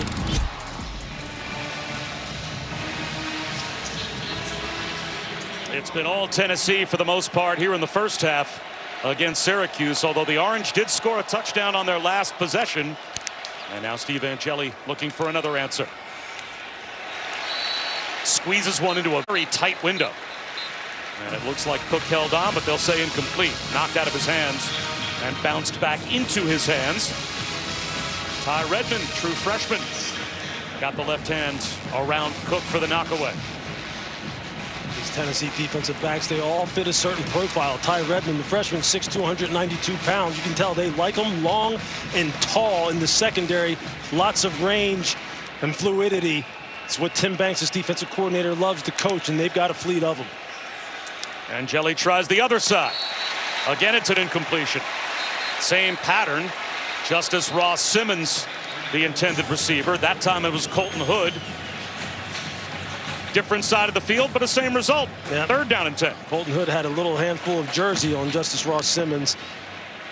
Referee not able to see it. An old slick defensive back trick to make sure you kind of slingshot yourself in the position. You say that like you know. I've done it once or twice, but I wasn't as fast. Downfield. Offense number they threw a 89 flag. was covered and went downfield. The penalty is declined. 3rd down. Syracuse actually had a man downfield. But a decline of the penalty by Josh Heupel makes it 3rd down and 10. And this is just not where you want to be. Although Steve Angeli has made some great decisions, he's got to make sure he's secure with the pocket. Don't want to turn the football over down here in their own territory. Maybe bringing some extras in terms of the pass rush. They need to hurry again. They get the play off, but it looks like a timeout may have been called before the snap. It was by Syracuse.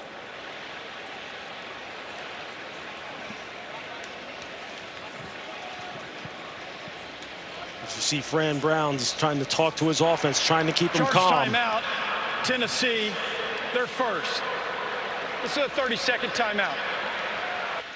They say Tennessee called the timeout, although one of the officials on the field signaled Syracuse's way. Either way, an amazing football weekend to begin the first full slate of the season. Alabama, Florida State, LSU, Clemson.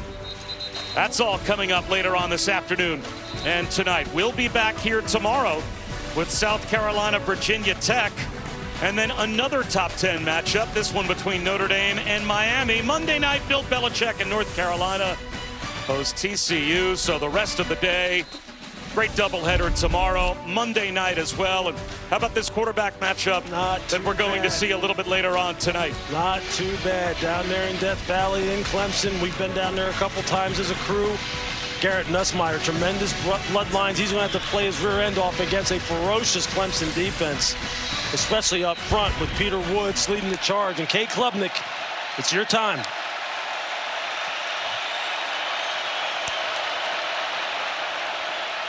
Angeli over the middle. Cook pulls it in. 1st down.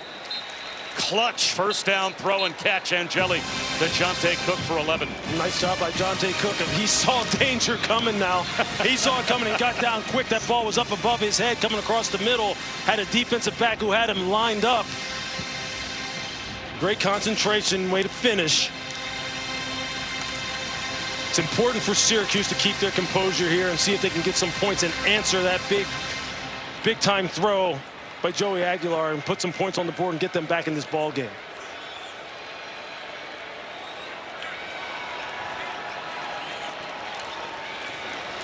Yassine Willis finds a bit of a crease and has 5 yards. Andre Turrentine helped out by Arian Carter. He's 2nd down and 5, 2nd and 4. This is where you want to live. Now you have the whole playbook at your disposal. Willis again breaks a tackle. 1st down and more. Breaks another tackle. And he is well into Tennessee territory.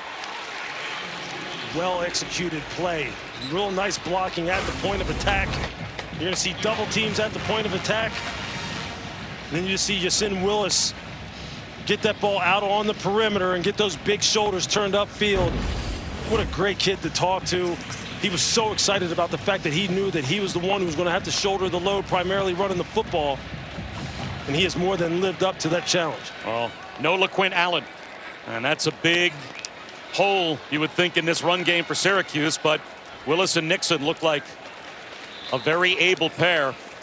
And that's 3 more yards for Nixon. You see this offensive line. They are battling at the point of attack now. They're getting their pads down, getting some movement. The running backs are running hard with good pad level. The passing game has clicked. Angeli, the quick count. To the sideline, Cook. Stutter steps inside the 30. Steps out of bounds inside the 25, all the way down to the Tennessee 24. The up-tempo work there for Syracuse. And now we've got an injured player. Again, for Tennessee defensively, looks like Tyree Weathersby is down. Player injury.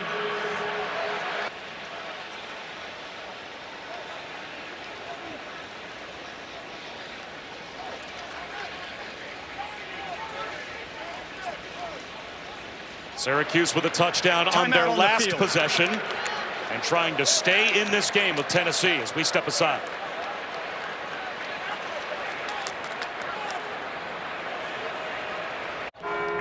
It's the final game, folks. This one wins the series.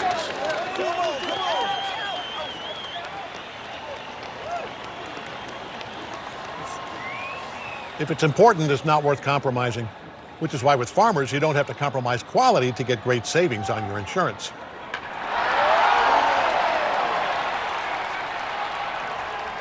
Here, take mine. We are farmers. Bum, bum, bum, bum, bum, bum. Good food tastes better when you're dipping with Daisy. Dip a dollar, dip a dollar, yeah. Everything tastes better when you're dipping with Daisy. Your life is pretty smart. But when it's time to eat, suddenly you feel out of sync. Refresh your routine with Factor. Chef-prepared meals delivered with a tap, ready in 2 minutes. Imagine dinner on autopilot and enjoying Tuscan tomato chicken without lifting a finger. Upgrade your plate. Optimize your nutrition. Eat smart with Factor. So when I run the AI query, I just get this generic answer. It's like the AI is not even using our data. Oh, yeah, it's not. But we have the data. It's on our cloud, it's in our data centers, it's in your hand. Well, that's the problem. It's all over the place. The AI can't use it. But it's right there.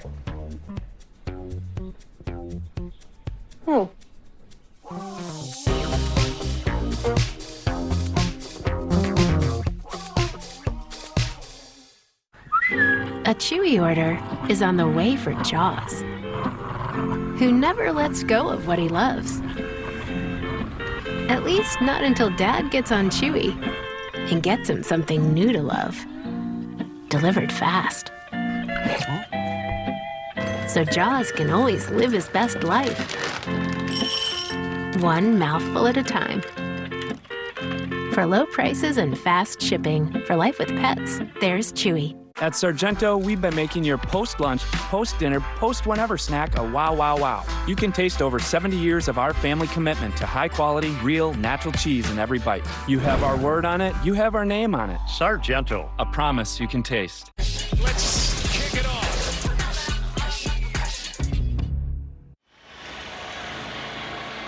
We've got a couple of Taco Bell Live Más student sections here in Atlanta. Only one student section and claim the title, though, of Live Más Student Section of the Year. Who will take home the trophy this year? Voting all season long. So after the injury timeout, Syracuse, they'll actually say that Jonte Cook stepped out at the Tennessee 30-yard line. Play action, Angeli. Sidearms one into the right flat, but Tennessee had it diagnosed. Jamie Tremble, the tight end, slipped free, but only able to pick up a yard. That's a heck of a job by Angeli of even being able to get that ball off. Had to change his arm angle. Joshua Josephs just screaming on him off the edge, unblocked. I really do like the composure that Angeli has shown here today. He's going to have to lead this team back. He's going to have to be big putting this ball in the air.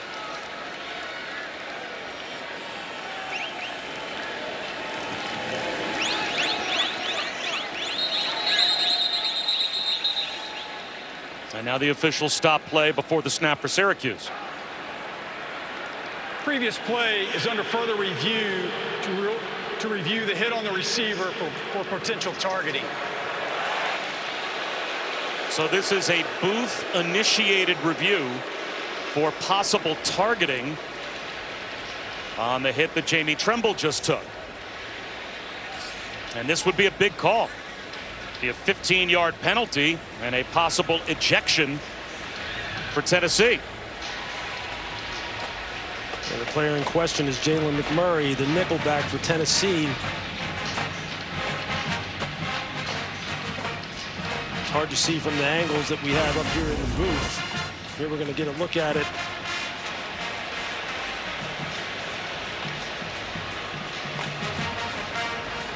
This has to be crown of the helmet. You're going to see. Because you've got a player in Jamie Tremble that is a runner. So he's not a defenseless player. And I don't know that I would call that crown of the helmet. Would you, Lewis? No, it's close. I mean, it's close. It's not. Look, his head, it's right at the top of the face mask. Matt, what do you think of this here? We have Matt Austin. Review, there is no foul for targeting on the play. Second down. And Matt Austin, we might as well have you weigh in as well, even though we've just heard the decision. You think you got that one right? I do, because it was kind of tough to determine whether he went head-to-head or if he went with his shoulder first.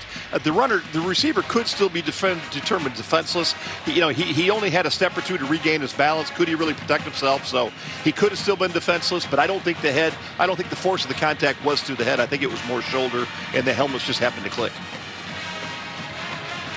So I think we're all on the same page. It's second down and 9.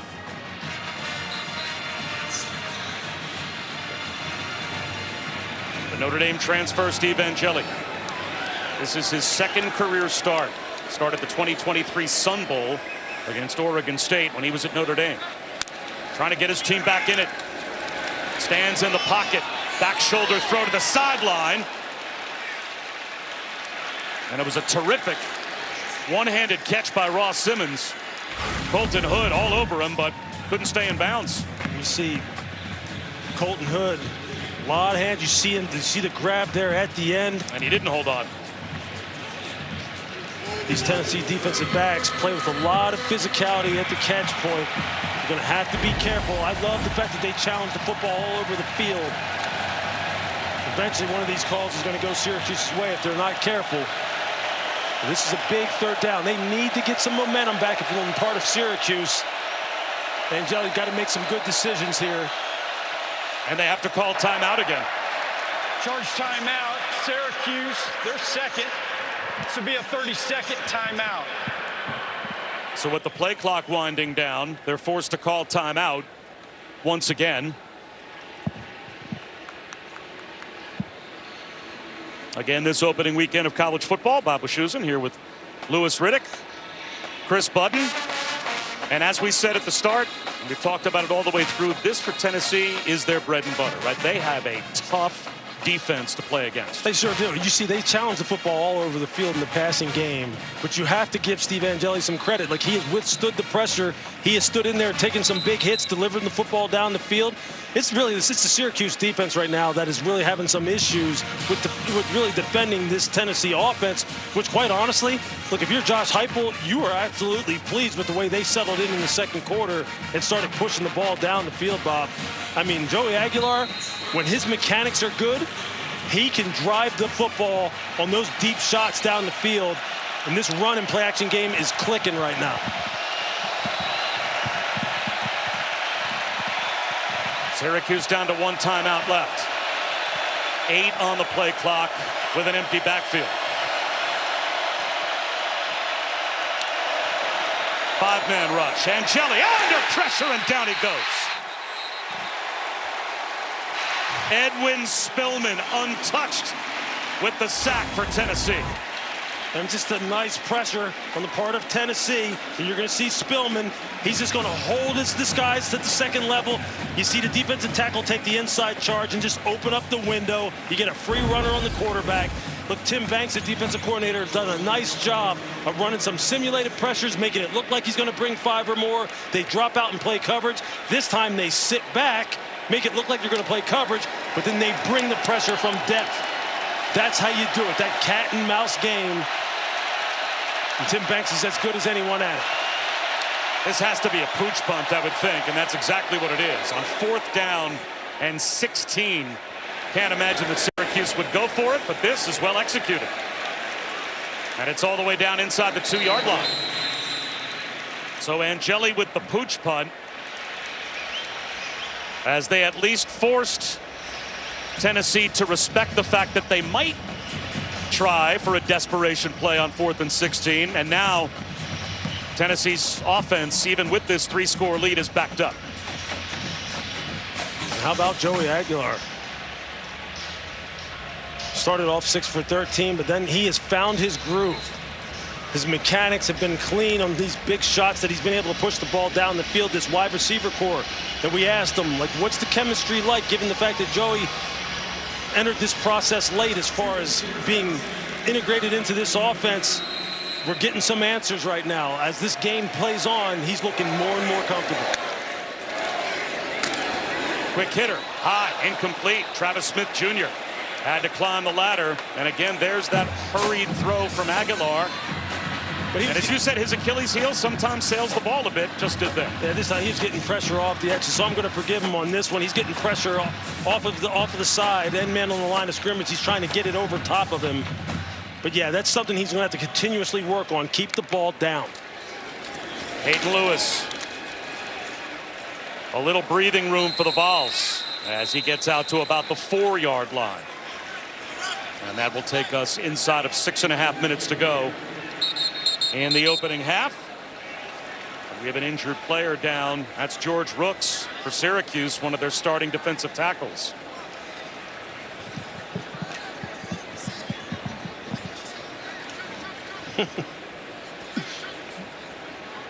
Again, Bob Wischusen, Louis Riddick, and Chris Budden. That's a potential loss for Syracuse defensively.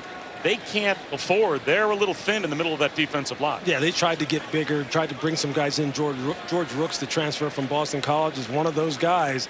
And I think defensively overall here, Bob, this is key here. What do we got? 6:33 left to go in the half. They're down 3 scores. Can they keep good field position? Keep them backed up, make them punt, maybe get a good return, and let Steve Angeli continue to learn this offense on the fly. You saw Fran Brown trying to encourage him. What did he tell us? I know that, again, I'm going to have to be the guy that keeps this team calm because we just haven't reached that point yet in terms of these guys kind of self-sustaining. This is one of those moments right here. Can they get this game to within 2 scores before the half? This is a big, big 3rd down for the Syracuse defense. And a moment for Joey Aguilar as well. That's absolutely. If you can get a 1st down conversion here, this can be a drive that ends with a kick up the field for Tennessee and no points. That's still very successful if they just hold on to the football and get off their own goal line. 5-man front for Syracuse. And they're going to play it conservatively and run it.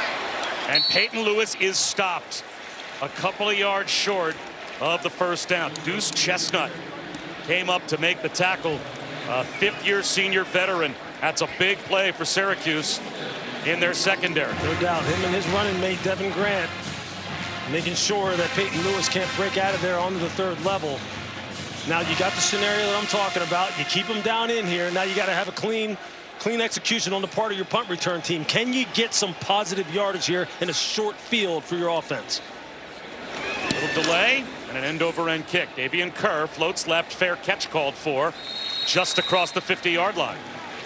So Syracuse will start in Tennessee territory. And coming up today on the ACC network, Louisville hosts Eastern Kentucky at 3, and then Virginia will entertain Coastal Carolina at 6. We cap off the day with number 16 SMU hosting East Texas A&M at 9 Eastern. Each game also available on the all-new ESPN app, so you can watch anywhere.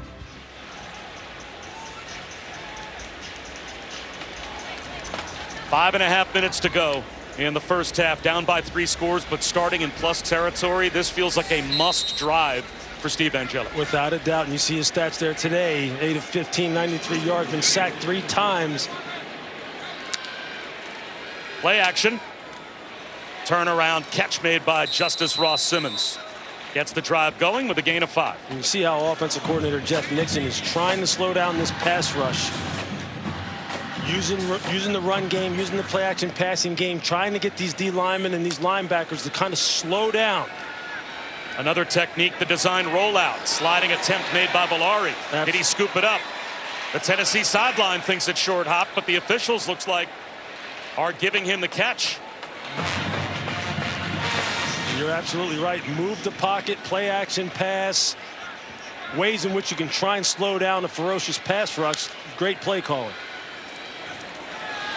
Angeli to the sideline again, and tied up on the far side was Tyshawn Russell. Good coverage by Ty Redmond. 2nd and 10. It's hard getting some separation on these corners on the outside. They're just so long and athletic. That's a true freshman. How about it? I mean, they've done a nice job here of building this roster, especially on the defensive side. They've had success throwing the football over the middle off of play action. They've run some nice zone beaters over the middle. I'd like to see them attack that area of the field again. Roll out to the near side for Angeli. Floats one on his offside. Flag out. Looks like it'll be pass interference as Jalen McMurray was there for Tennessee. That's an easy call for the officials. Jalen McMurray, the ball kind of hanging up in the air. Pass interference, defense number 6, 15-yard penalty, 1st down. When the ball's kind of underthrown and late arriving and you already have made a great break on it, you just kind of get your body oriented to where you don't interfere with the receiver and time your jump properly. And it's one of the hard things that defensive backs have to do in playing the ball in the deep areas of the field. Fortunate break for Syracuse. Now they've got a fresh set of downs inside the plus or the minus 15 or plus 15. They've got to cap this one off.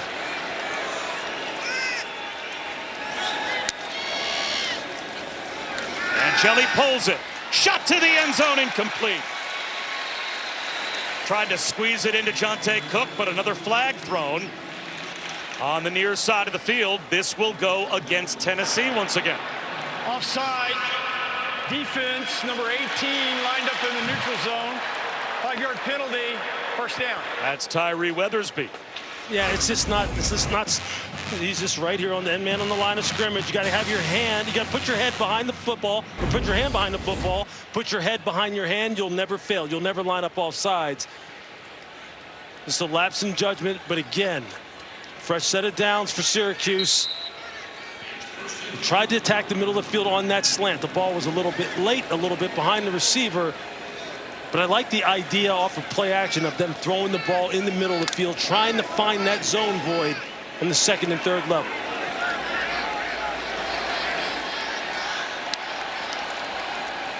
Direct snap, Wildcat. Now Villari is a former quarterback, so he's kind of in his comfort zone taking the snap. He actually began his career as a quarterback at Michigan, transferred to Syracuse. They turned him into a tight end, really against his wishes. He thought about transferring out. Here's a handoff to Willis on 2nd down and about 3 inside the 10-yard line. Now a big 3rd down coming here for Syracuse with 4 minutes to go in the half. Quick snap, Angeli ready. Willis right at the 1st down line to gain, but Tyree Weathersby brought him down. It's going to be 4th down and 1. And slow to get up again is Bryson Eason. So we have an injury timeout before the 4th down call for Syracuse with 3:48 to go. They have to go for it, you would think, right? Yeah, I mean, look, Bryson, yeah, they sure do. Look, they got to see if they can cap this off here and get some points on the board in terms of a touchdown. Nice penetration on that play by Bryson Eason, who you mentioned. They converted on a 4th down and 10 earlier. This 4th down and 1. What do you think? A little play action, dump the ball over the middle, or are you going to run it here? Angeli looks over. Plenty of time on the play clock. You see some confusion on the part of Tennessee, some late communication. Andre Turrentine, the safety, trying to communicate with the rest of the secondary guys. You see it there. They're still a little confused. They run it with Willis, and he's got it. First down, Syracuse, goal to go inside the 5. Just good blocking at the point of attack on the left side of that offensive line. TJ Ferguson, Austin Collins, the center. Nathan Robinson, the next defensive tackle to be down with an apparent injury for Tennessee. Remember, he came in and replaced Jackson Moy. And just watch the blocking at the point of attack. TJ Ferguson, number 69. Just turning out on the defensive tackle, Jamal Wallace. Creating enough of a seam, enough daylight for Yasin Willis to go ahead and convert. And a little bit of a war of attrition on the interior of that defensive line for Tennessee that Syracuse might be able to exploit, Lewis, because Jackson Moy lost earlier in the game. We've seen Bryson Eason fight through injury several times to stay in the game. Nathan Robinson came off the bench. Now he's hurt. So they're starting to get 2 and 3 deep at defensive tackle on their chart. They sure are. And David Hobbs, who basically backs up Bryson Eason, not playing today. Yeah, they're starting to test the depth of the defensive tackle room. Chris, what does it look like down on that Tennessee sideline? Well, I can't add that Bryson Eason wasn't even out there on that play, was watching him, and he's rolling his right arm, looking like he has some pain in that right shoulder. So this is the 3rd defensive tackle to be injured for Tennessee as they're helping Nate Robinson off the field. And there's Jackson Moy without his helmet. So who knows if he'll be able to return either.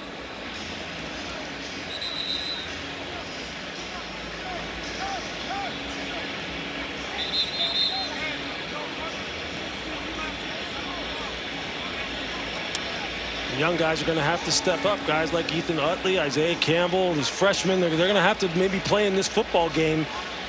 Jamal Wallace, redshirt junior, who you saw in the last play.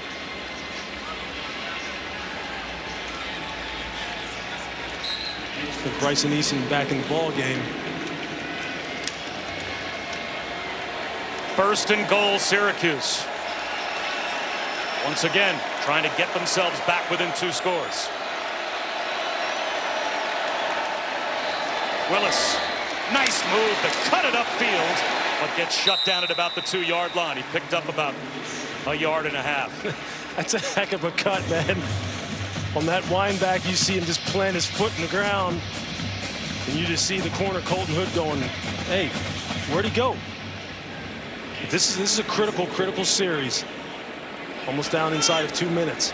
I have to think Syracuse will take the clock down to the 2-minute timeout. Why not? Tennessee does have a couple of timeouts left, but maybe limit the time that the Tennessee offense would have on the backside, as it's 2nd and goal from the 3. And that's exactly what we will have. Syracuse will let the clock wind all the way down to the stoppage. This is a 2-minute timeout. Tennessee with a 3-score lead, but Syracuse knocking on the door.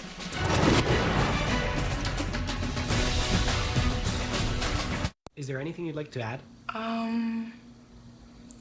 Thank you. Thank you to all the staff. And doctors. At the Aflac Cancer and Blood Disorders Center. You're basically the nicest. Thank you to everyone for your support. It helps provide us with new treatments. And the tools we need. So that we can get better. Thank you, Aflac. For everything you've done for cancer patients. Your hard work makes every new day brighter than yesterday. Aflac. Hey, back off, Smasher. Listen, you might be made a hand smash Angus beef patties, but Darlene's with me. Let's go, Darlene. The QB1 of burgers. Even when U.S. women's national team forward Mallory Swanson isn't on the field, she always makes the perfect play. With a Bank of America customized cash rewards Visa card, she'll earn 6% cash back in the category of her choice, like online shopping for the first year from account opening. So wherever life takes you, get the card that rewards you for saving the day.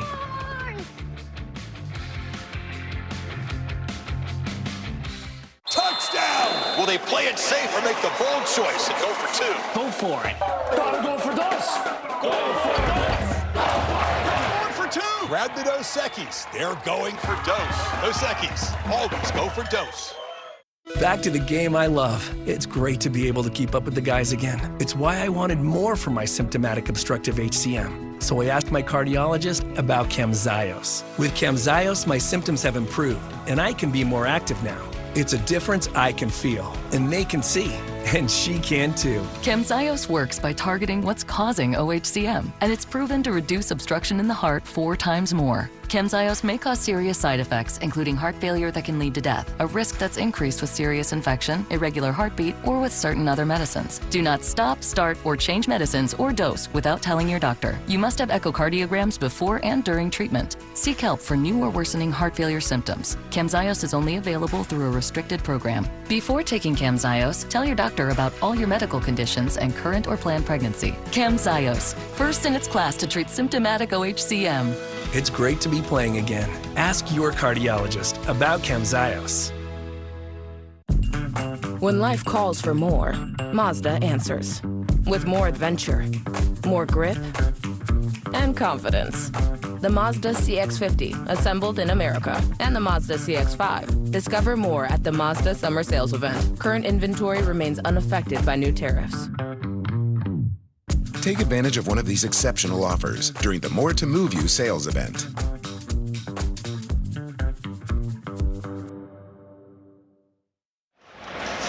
Our friends Laura Rutledge, Roman Harper, and Tim Tebow from SEC Nation are here, and they're on deck with the State Farm halftime report.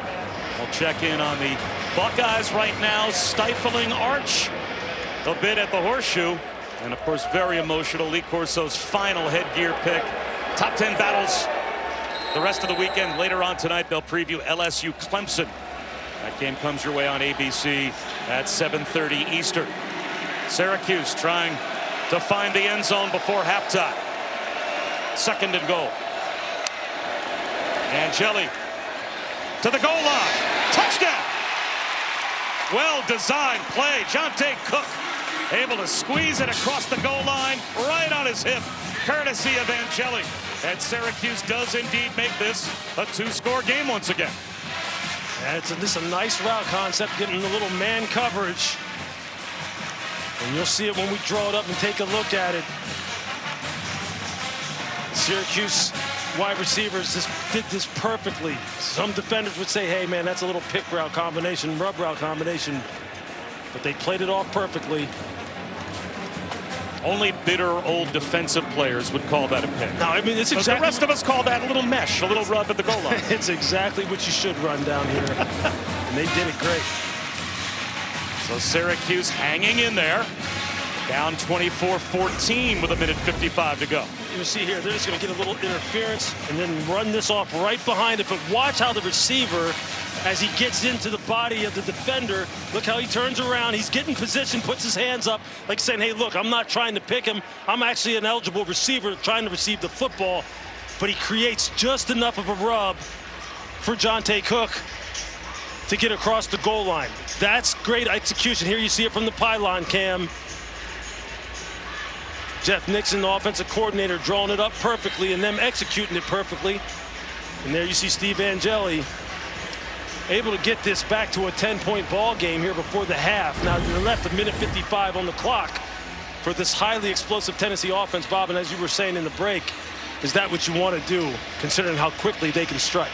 So Jonte Cook's first Syracuse touchdown reception. The Texas transfer coming over, and Steve Angeli, the Westfield, New Jersey native, able to get his first Syracuse touchdown pass. Peyton Lewis returnable from the goal line. Just shy of the 25-yard line.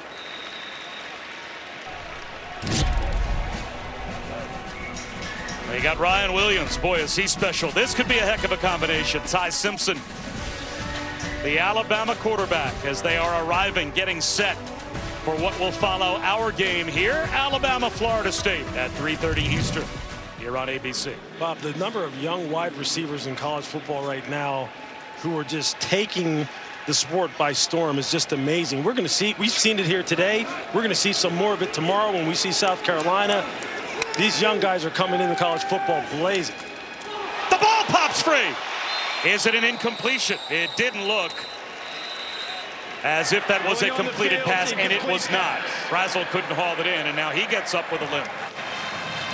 That's a nice hit by Deuce Chestnut, just driving on this little spot route. You're going to see Chestnut coming downhill, number 2, right there on your screen. Puts his shoulder pads right into the rib cage of Chris Brazel. Slipping under contact and avoiding a hit in the backfield. Deshaun Bishop, who now breaks free. Bishop dragged down from behind. From a possible tackle for loss for Syracuse to Bishop being brought down by Chris Peel all the way down at the Syracuse 28-yard line, it appears, a gain of 47. Aguilar, quick hitter. Mike Matthews makes a man miss. He's into the red zone. Down to about the 12-yard line.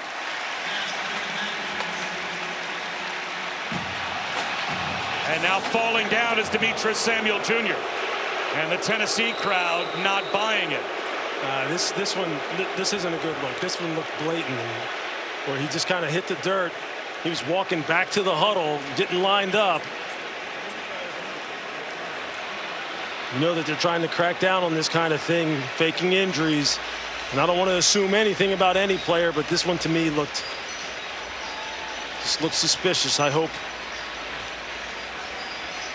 that there isn't an injury. You're going to see it here on your screen. You're going to see it right here. You had 2 guys actually do it. Deuce Chestnut was about to take a knee. Yeah, he was about to take the same injury as well. I mean, that's just not the kind of that's just not what college football wants. They're trying to get this out of the game. I mean, we understand strategically, why defenses try to do this when they're on their heels, and clearly Syracuse is on their heels right now with the explosive plays that have been happening. But this is something you're going to wind up getting penalized for if referees catch it.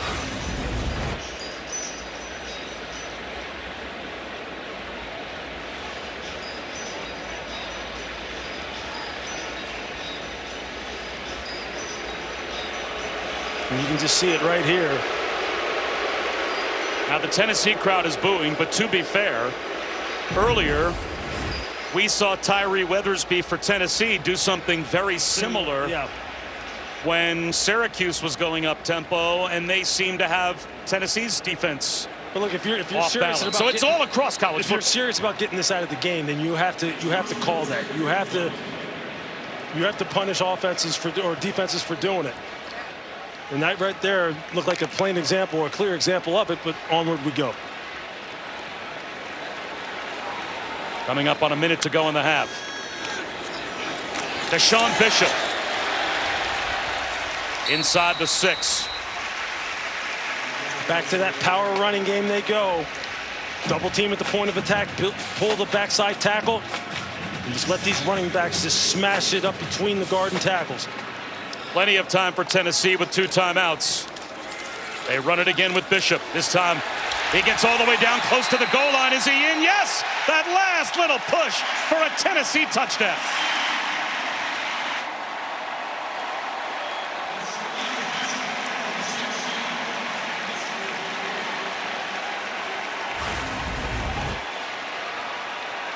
You see Deshaun Bishop. It looks like he gets that across. He breaks the plane.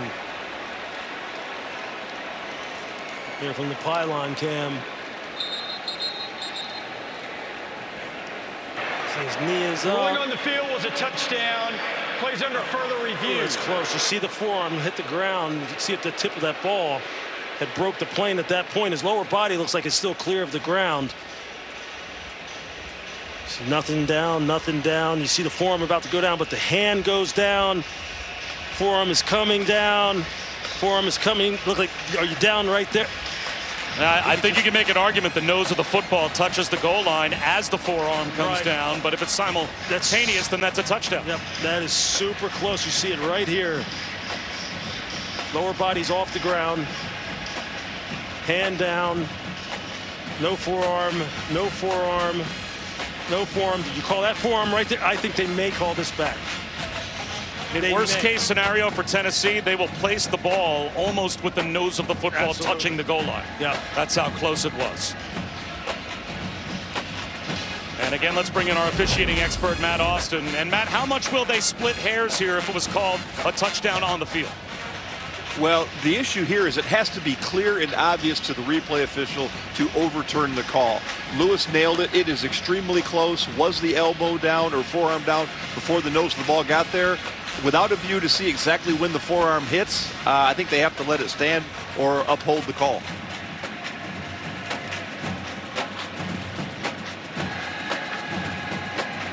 That is super close. You see what Tennessee trying to do here philosophically. They just change up the blocking scheme, but they're just going back to smash mouth football. And running those power schemes, getting double teams, and you see Josh Heupel there. After review, the runner was just short of the goal line with his forearm touching down. It's first and goal at the half-yard line. Please reset the game clock to 40 seconds. 4-0. Well, if they actually put the ball at the half-yard line, then they're giving Syracuse a break because the nose of the ball should just about be touching the goal line. Yeah, he looked a little closer than that, but you could see that the ball hadn't broken the plane. It just slightly, when that forearm looked to me like it had made contact with the ground. By the way, Demetrius Samuel has made a miraculous recovery. He is back on the field. Yeah. Well. And the clock rolling here for Tennessee, and why not? They have 2 timeouts. The ball's at the half-yard line, so they can easily use those timeouts and run 3 plays from here. Another chance for Bishop to polish it off, and he does. Tennessee touchdown, as this one will absolutely stand. And that missed tackle on Bishop in the backfield before the long run becomes a backbreaker for Syracuse. These running backs are just so physical. It's just one-on-one. It's one-on-one Deshaun Bishop against Devin Grant. And on the long run, Devin Grant was the one who missed Deshaun Bishop on the perimeter after his teammate Deion Wilson had missed him behind the line of scrimmage. That's a heck of a series for the Tennessee running game, which, as we have talked about, has been a staple of Josh Heupel since he took over.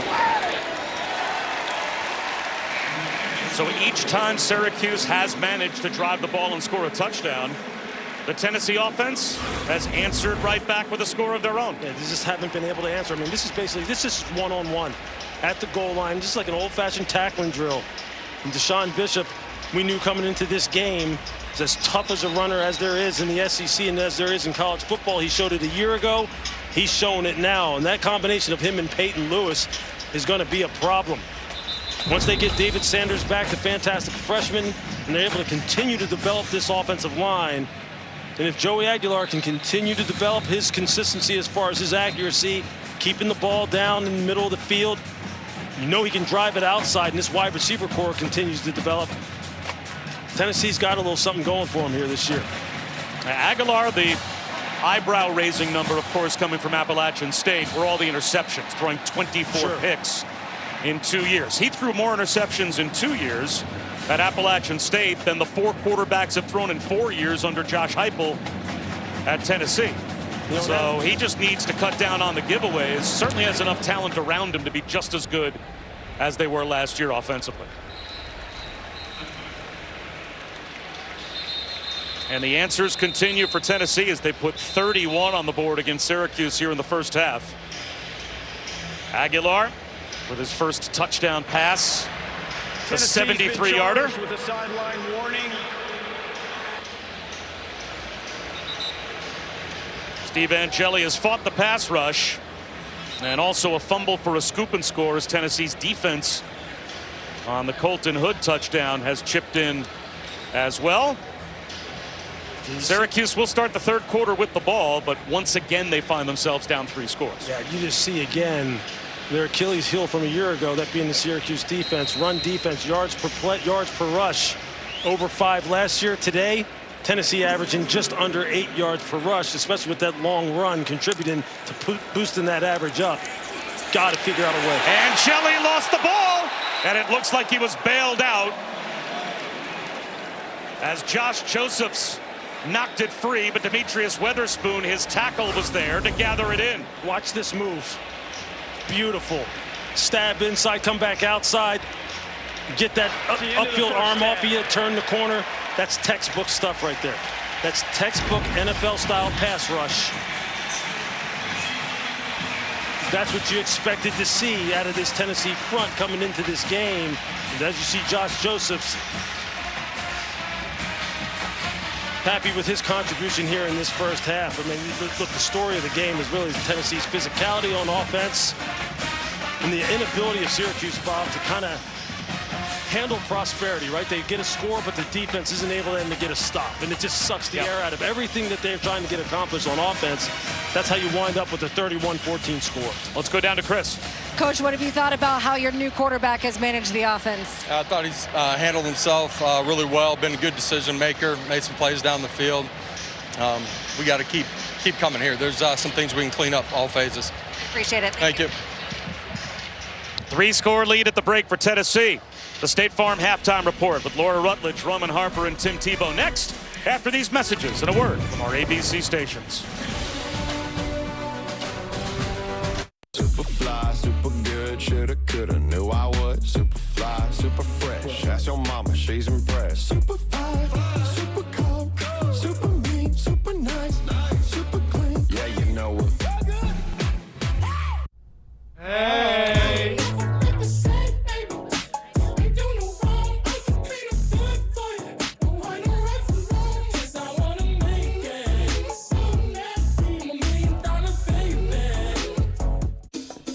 Say you get a home on Airbnb with a chef's kitchen.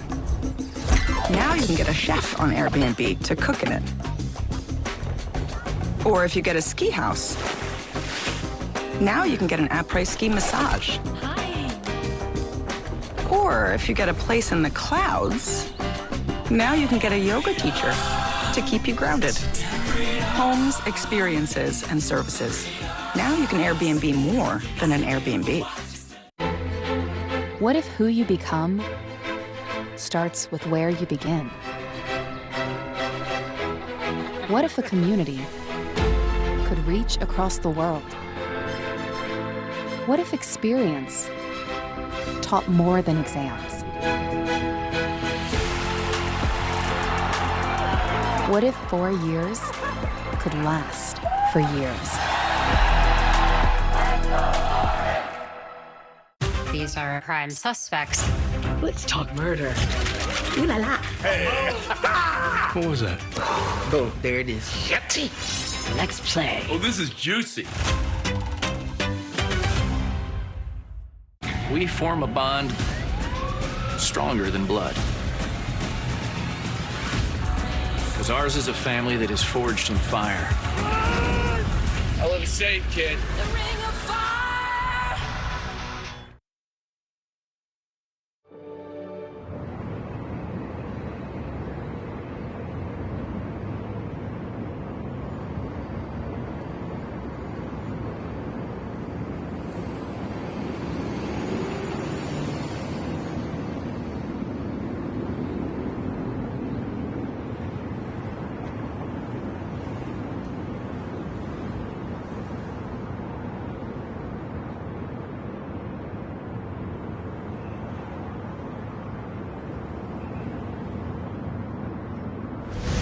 Welcome to the State Farm Halftime Report.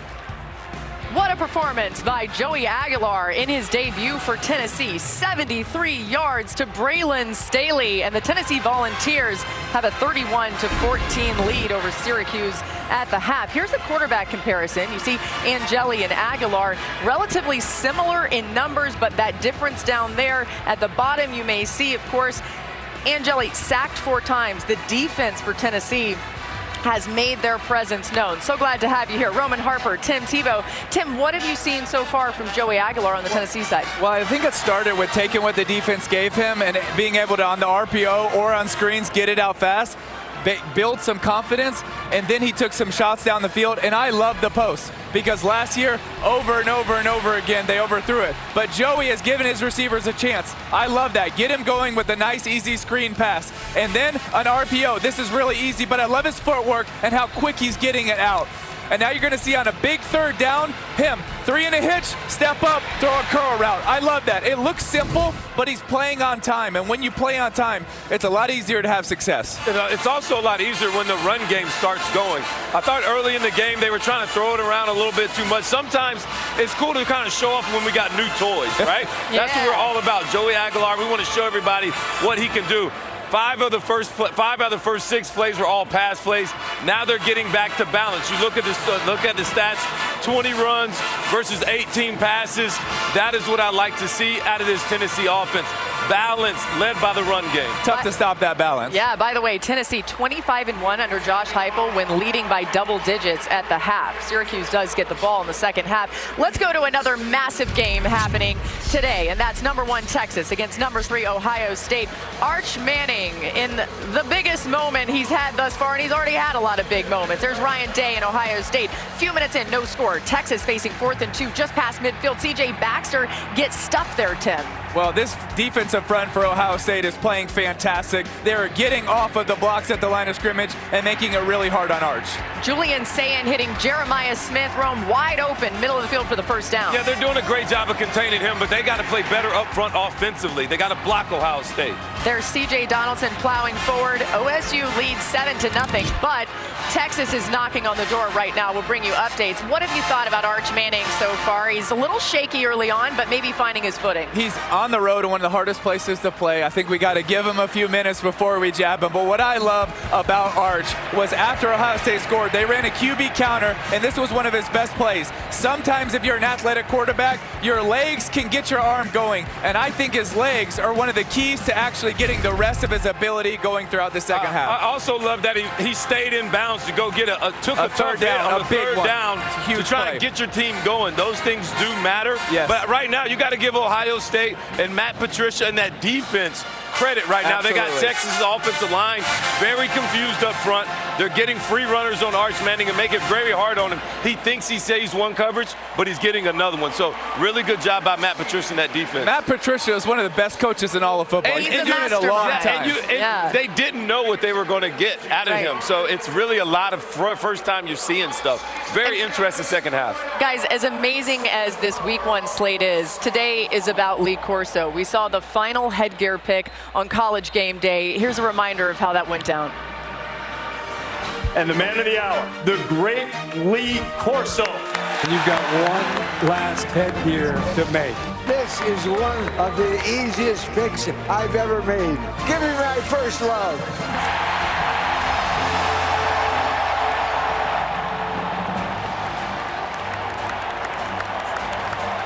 Tim, what a moment. What has Lee Corso meant to you just as a fan? Well, I just think he's a legend. I have so many memories with him on the sidelines. The way he loves the game of football, it is contagious. And you think about Lee leaving all these things behind. But when I really think about what we get to leave behind, it's really 2 things: inheritance or legacy. Both are things you leave behind.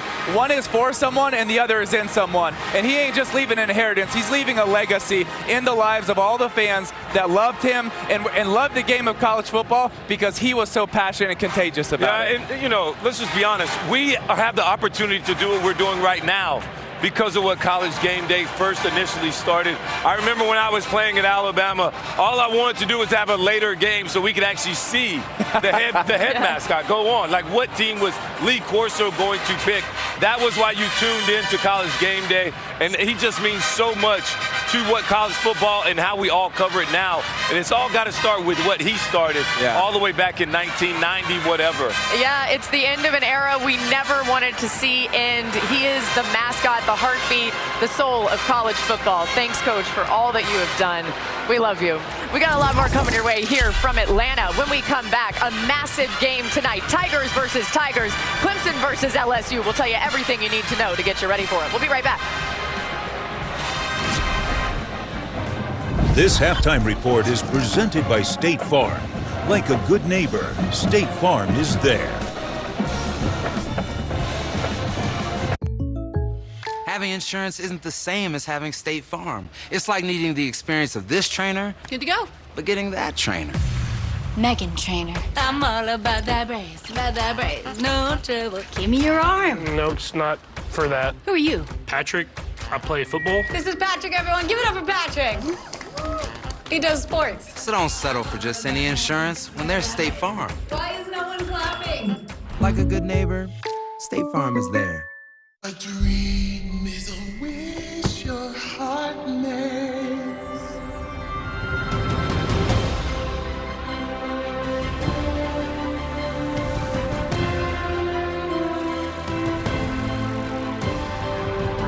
And if you keep on believing, the dream that you wish will come true. We are the Tennessee Volunteers. And now is our time. Time for unbeatable experiences, for bold innovation, for historic moments. It's time to do what balls do best. More life-changing research, more problem solving, more lighting the way. We have what it takes. It takes a volunteer. The biggest sports, movies, and shows. Get all of ESPN, along with Disney Plus and Hulu. Fantastic. 3 All-Stars, 1 incredible offer. Disney Plus, Hulu, and all of ESPN. Get it all with a special limited time offer.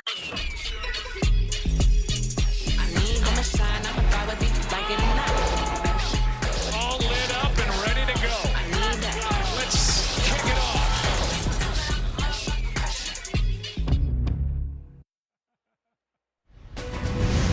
Welcome back to the State Farm Halftime Report.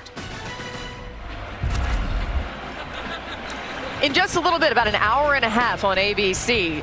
See Alabama against Florida State. There's the head coach of the number 8 Alabama Crimson Tide, Kalen DeBoer, arriving there. Great expectations out of this team. Some people have them as a college football playoff team, and you can see why. Ty Simpson, the quarterback. Ryan Grubb is back as OC with DeBoer. And there's Mike Norvell, Florida State head coach, welcoming in those Crimson Tide. They're looking to make a statement as well. Now in the nightcap tonight, Brian Kelly and the LSU Tigers going to Clemson. Number 4 versus number 9, Tigers versus Tigers.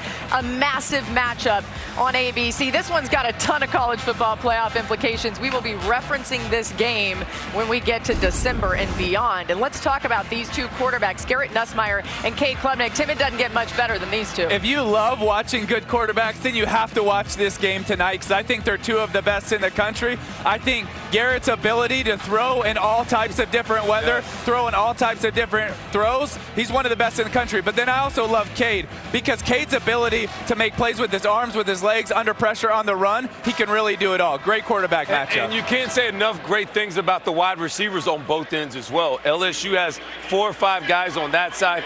Clemson's young wide receivers they got 2 or 3 freaks. They got some, they boys turned into some freaks last year by the end of the year. Really, really talented group, and offensively, really looking forward to seeing both of these guys. A lot of firepower on all sides of the ball in this game tonight. Settle in, folks, on ABC, on ESPN. Some incredible games still to come today. And what an environment it's been here. Under 7 minutes to the second half. We'll preview that. What does Syracuse need to do? Get back in this one. Isn't we'll be it right nice back. to have college football back? Oh, I love Come it, Tim. Having insurance isn't the same as having State Farm. It's like needing the experience of this trainer. Good to go. But getting that trainer. Megan Trainer. I'm all about that brace, no trouble. Give me your arm. No, it's not for that. Who are you? Patrick, I play football. This is Patrick, everyone. Give it up for Patrick. He does sports. So don't settle for just any insurance when there's State Farm. Why is no one clapping? Like a good neighbor, State Farm is there. I stand alone with fire inside, with passion burning in my veins. What's happening at Papa John's? Buy 2 large one-topping pizzas, get them both for just $9.99 each. And it's only for a limited time, all right? We're making you 2 large one-topping pizzas for $9.99 each. Better ingredients, better pizza. Papa John's. And done. Is this a house? No, it's a powerhouse. A powerhouse? For ACC football. Powerhouse Conference, baby. I think that's a metaphor. Best quarterbacks, best matchups, best fans. Whoa, is this a powerhouse? Powerhouse. How many rooms? 17, obviously, plus a fan cave. Wow, a cave? Pretty sure it's a metaphor. What makes it a powerhouse? Watch. Powerhouse.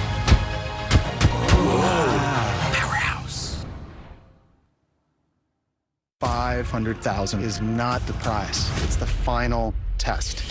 Money or love? I don't know where I'm at. I literally can't breathe. The Bachelor in Paradise season finale on a special night Tuesday on ABC. Get ready to dance, because this Wednesday morning, the new cast of Dancing with the Stars will be revealed live on GMA. Who will be dancing this season? Just wait till you see. Live only on Good Morning America. This halftime report is presented by State Farm. Like a good neighbor, State Farm is there.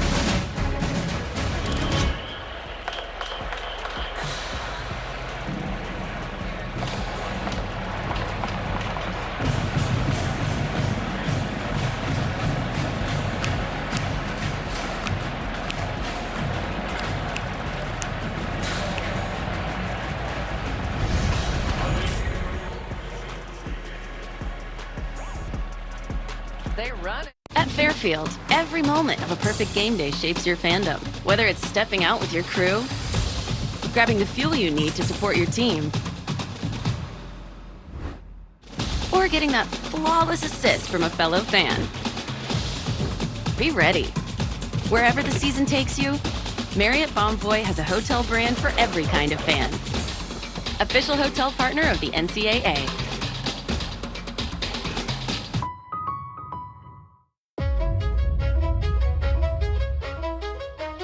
There isn't one thing that makes the SEC special. There are a million different things. The students, the legends, the fans, the passions, the traditions. And when it all comes together, it just means more. It's time to go see my good pal Jimmy Kimmel. Kimmel's back. Finally, some good news. Jimmy Kimmel. Jimmy Kimmel. What is your real name? James Christian Kimmel. You think this is a name I chose? Kimmel returns Tuesday night on ABC. Welcome to Abbott Elementary.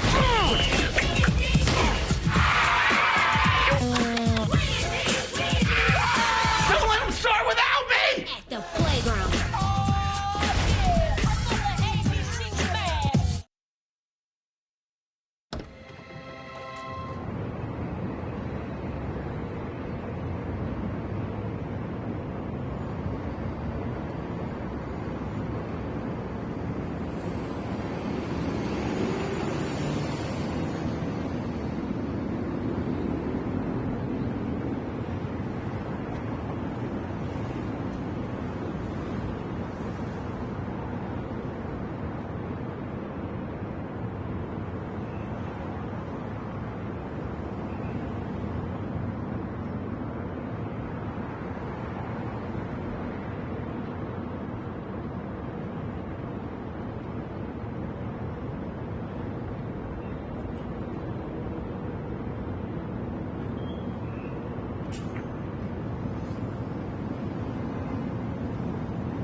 Welcome back to the Aflac kickoff game.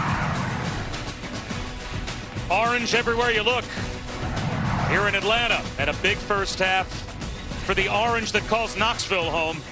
Tennessee 31, Syracuse 14 at the break. Bob Wischusen, Louis Riddick, Chris Budden just about set for the start of the second half. There were questions about both of these teams, and we start with Tennessee coming into this afternoon. Another new quarterback, losing some production at wide receiver, losing a first-round pick at pass rush, and they answered a lot of those questions in the first half. They sure did. They showed that the quarterback question may have already been answered. Joey Aguilar had a nice second quarter in particular, and defensively the pass rush has really stepped up right out of the gate, and it ended that way.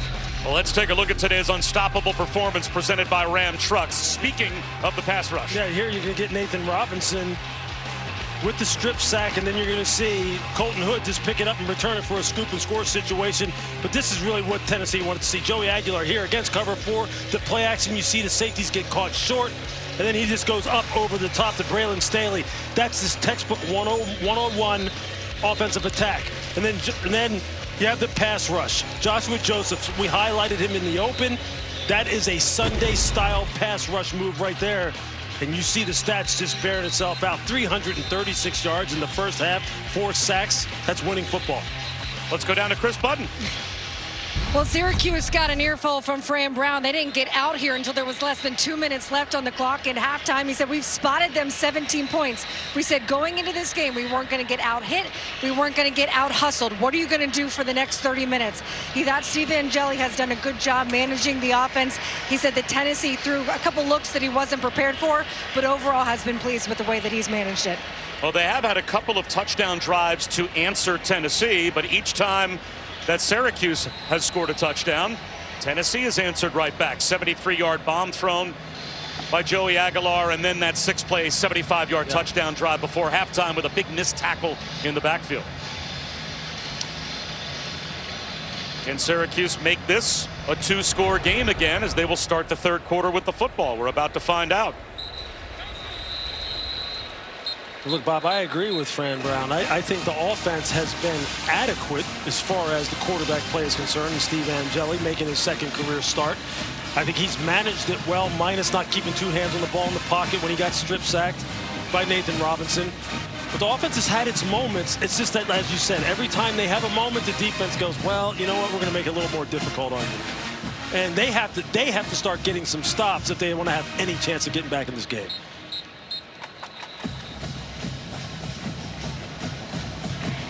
The 2023 Sun Bowl when he was at Notre Dame against Oregon State, the only previous start for Steve Angeli before today.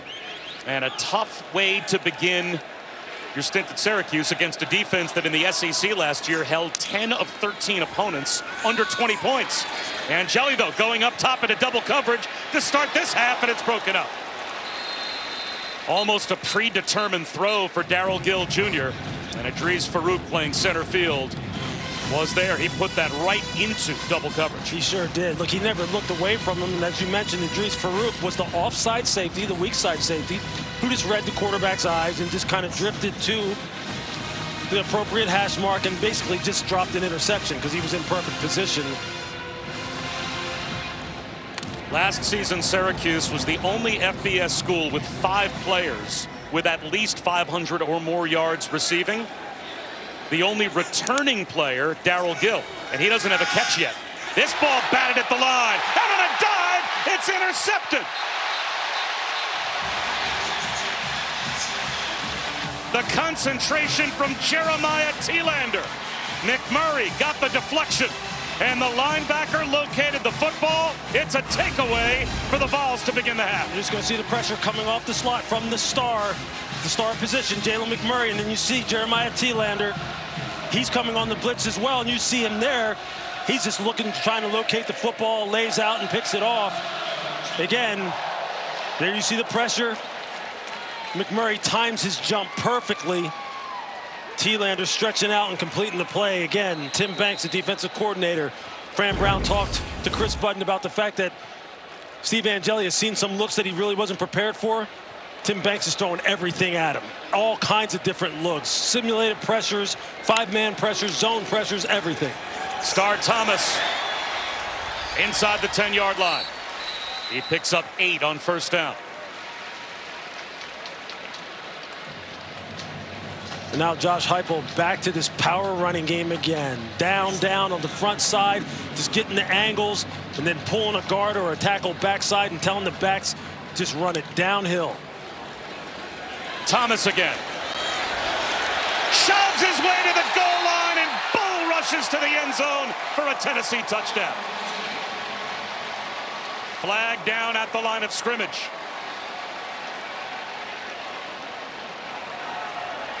We'll see if it stands.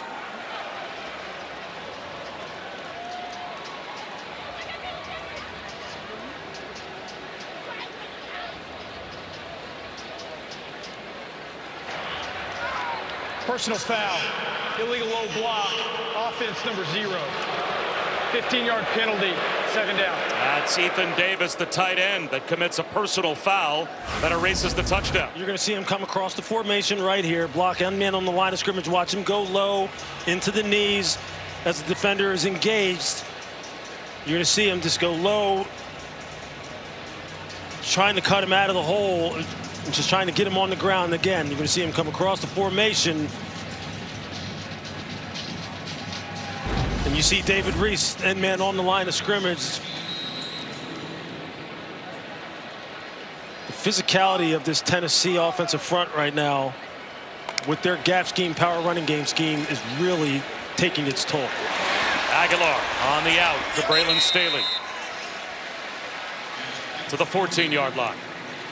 There you saw the protection. The pocket was absolutely perfect. He can just stand in there, work on his mechanics, and just drive that speed out. That out route to Braylon Staley on time, in rhythm. If you're Josh Heupel, that's just exactly what you want to see. 10-yard gain, and that makes it 3rd and manageable. 3rd down and 7 for the Vols.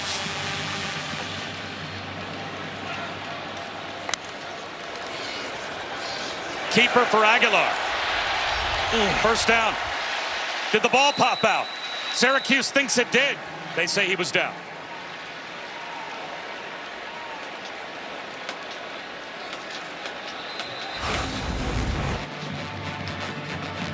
And you see Deuce Chestnut just trying to tomahawk that ball out of there. Down on the ground. Ball's not out. Devin Grant lucky to escape here. We got a player down on the field. And that's Devin Grant. Yeah, I think he got rolled up on at the end of the play. I just saw that, you know, in my screen and my monitor that I'm looking at. At the end of the play, he got rolled up on.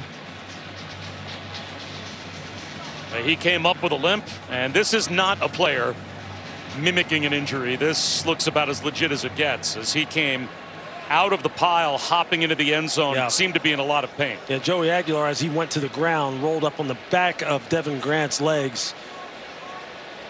One of those situations that every football player dreads. He's hoping that he's all right. He looks like he's in a lot of pain.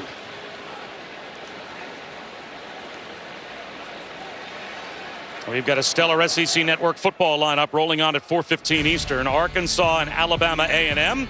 And then we'll cap the night with Ole Miss playing their opener against Georgia State. Also, 18th ranked Oklahoma, 15th ranked Florida, and Vandy will all stream on SEC Network Plus and the all-new ESPN app, so you can watch anywhere. Well, Devin Grant, the transfer from Buffalo, who came in last season, mostly played special teams, but steps in as a starter this year. And he said, you know, when you enter the portal, it can be scary. There's a lot of uncertainty about where you're going to end up, but he found the home at Syracuse. Handoff start, Thomas. And this time, the Syracuse defensive front swarms.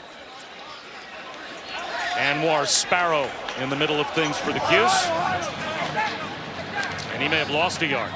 Make it 2nd down and goal.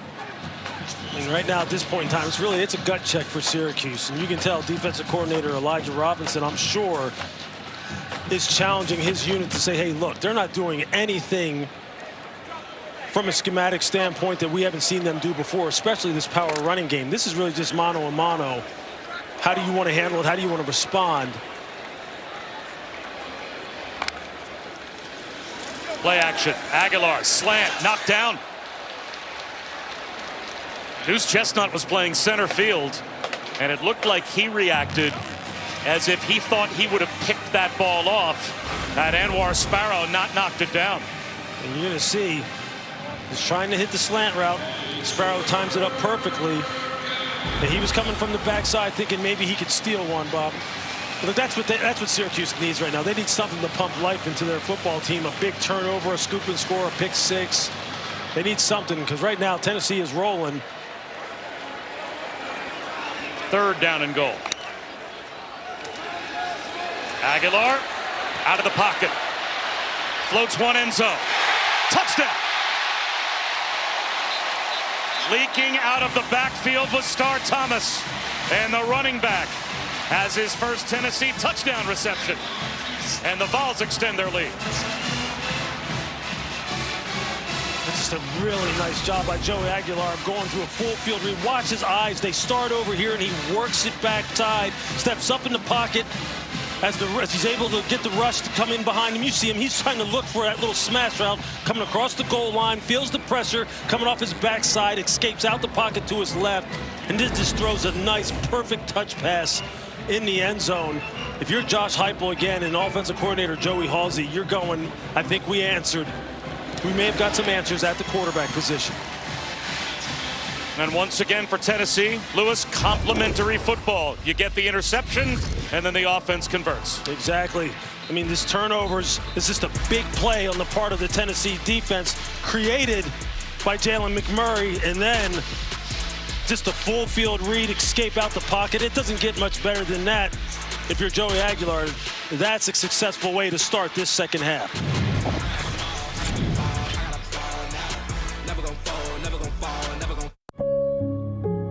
People keep talking about how schools are paying players directly, but Aflac's been paying policyholders directly since 1955. People should be talking about that.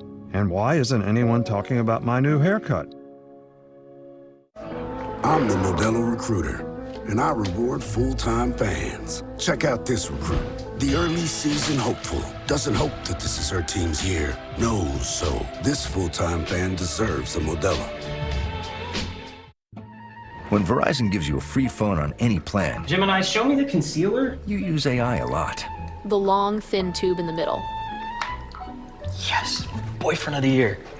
Did we say a lot? We meant a lot. Gemini, is my houseplant leaning away because it hates me? Nothing personal. It's leaning away for more sunlight. Come here, girl. Gemini, any pointers on my downward dog? We get it. It's a Google Pixel 10 Pro from Verizon. Oh, appreciate you.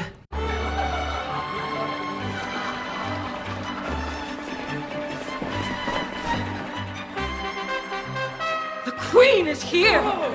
I cannot wait to see which jewels she's chosen. Look, it's lightly breaded. The royal jewels. Presenting Tyson lightly breaded boneless chicken bites. Always been Tyson. Americans, we can do anything we want, except one thing. We just can't stop being American. So get out there, take your swing. Rev your engines and let freedom ring. And never, ever, ever stop being American. Nothing stops America, and nothing stops Ram. Right now, during the Ram Make This the Summer event, get 10% below MSRP or get 1.9% financing for 72 months on select 2025 Ram 1500 models. As an official sponsor of the NFL, Jersey Mike's wants you, Eli Manning, to be our new spokesperson. I'm in. I love Jersey Mike's. Hold on. Jersey Mike's new spokesperson? You're stealing my job. I don't want to steal anything. Lies.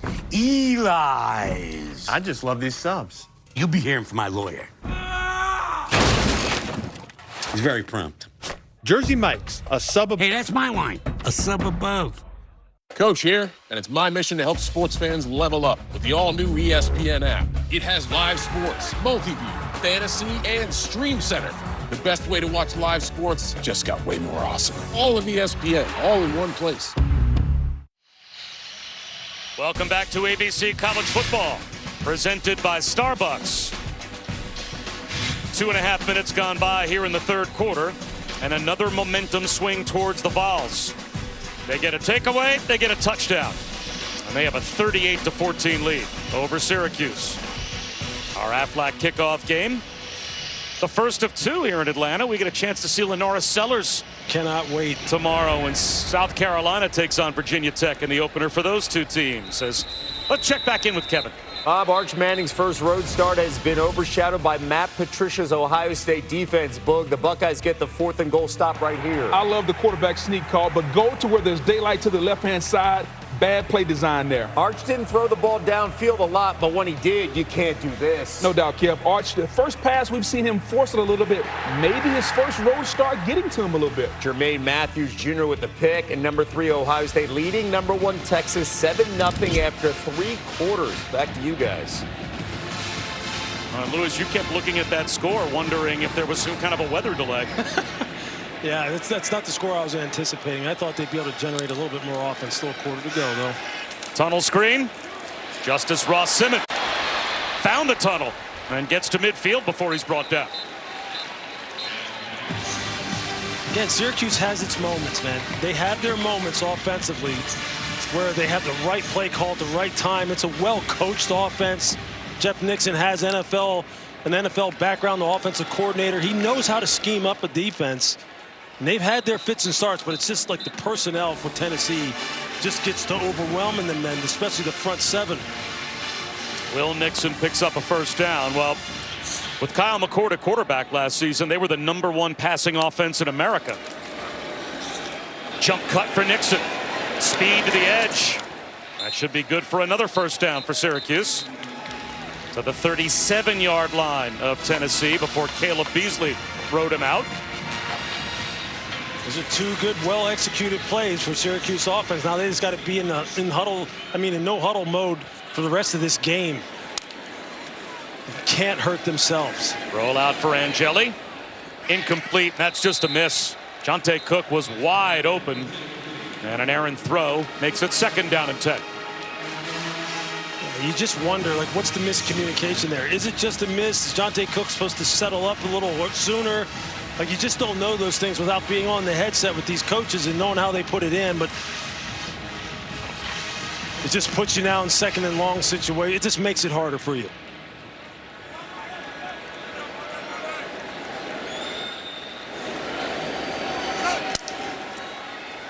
Screen to Cook. Nothing there. Well, I talk about rallying up to make the stop. Tyree Weathersby was there. Thielander hustling over. That's a loss of a yard, it looks like, on the screen to Jonte Cook. Jeremiah Thielander, what a great interview he was when we met with him and Arion Carter together. These guys are the tip of the spear without a doubt. They are the alphas on this team. And it was funny, Josh Heupel told us, he said, those 2 know it, we know it, right. Players in the locker room know it. Nobody messes with those 2 guys. They lead the charge. And there's an example of how they lead the charge on the field. 3rd down and 11. Angeli finds a hole in the zone and picks up the first down to Justice Ross Simmons. That is a great high-low combination here, trying to pick on the flat defender. You're going to see Justice Ross Simmons. He's the outside guy, just running into that zone void as you get the clear out, and he puts it right on him, Steve Angeli. Well-designed play. Sin Willis inside the 10-yard line. 7 more yards. That's what I'm talking about. They have some really good schemes here in Syracuse. Obviously, as you mentioned, they wouldn't throw for 4,000 plus a year ago if they didn't. And is that Arion Carter that is down? Looks like it is. So one of those 2 alphas at linebacker in the middle of that Tennessee defense is hurt. We'll step aside while the trainers tend to Arion Carter. Americans, we can do anything we want, except one thing. We just can't stop being American. So get out there, take your swing, rev your engines and let freedom ring, and never, ever, ever stop being American. Nothing stops America, and nothing stops Ram. Right now, during the Ram Make This the Summer event, get 10% below MSRP or get 1.9% financing for 72 months on select 2025 Ram 1500 models. If your grandpa wears one of these, if your husband wears these on the weekend, if your mom wore this. Or if your wife wears this. You can count on USAA. Membership for the spouses, kids, and then grandkids of those who served. Count on us. Count on USAA. See if you can join USAA today. Arthritis causes pain in your joints. Unlike pills, Voltaren gel is applied to the site of pain, penetrating deep through the skin to the joint, reducing intense pain caused by inflammation so you can move more freely. Voltaren, clinically proven long-lasting arthritis pain relief. Where's the beer guy? Bud Light here? Bud Light here? Bud Light here? Bud Light where? Bud Light here? I missed that because of you. Hey, got your Bud Light. Oh, nice.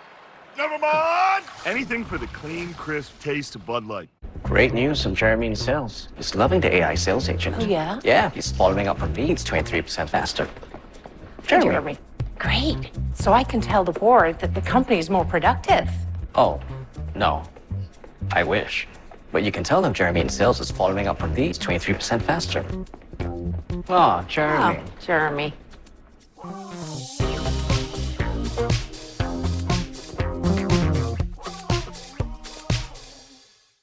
This sandwich, it's a complete game changer.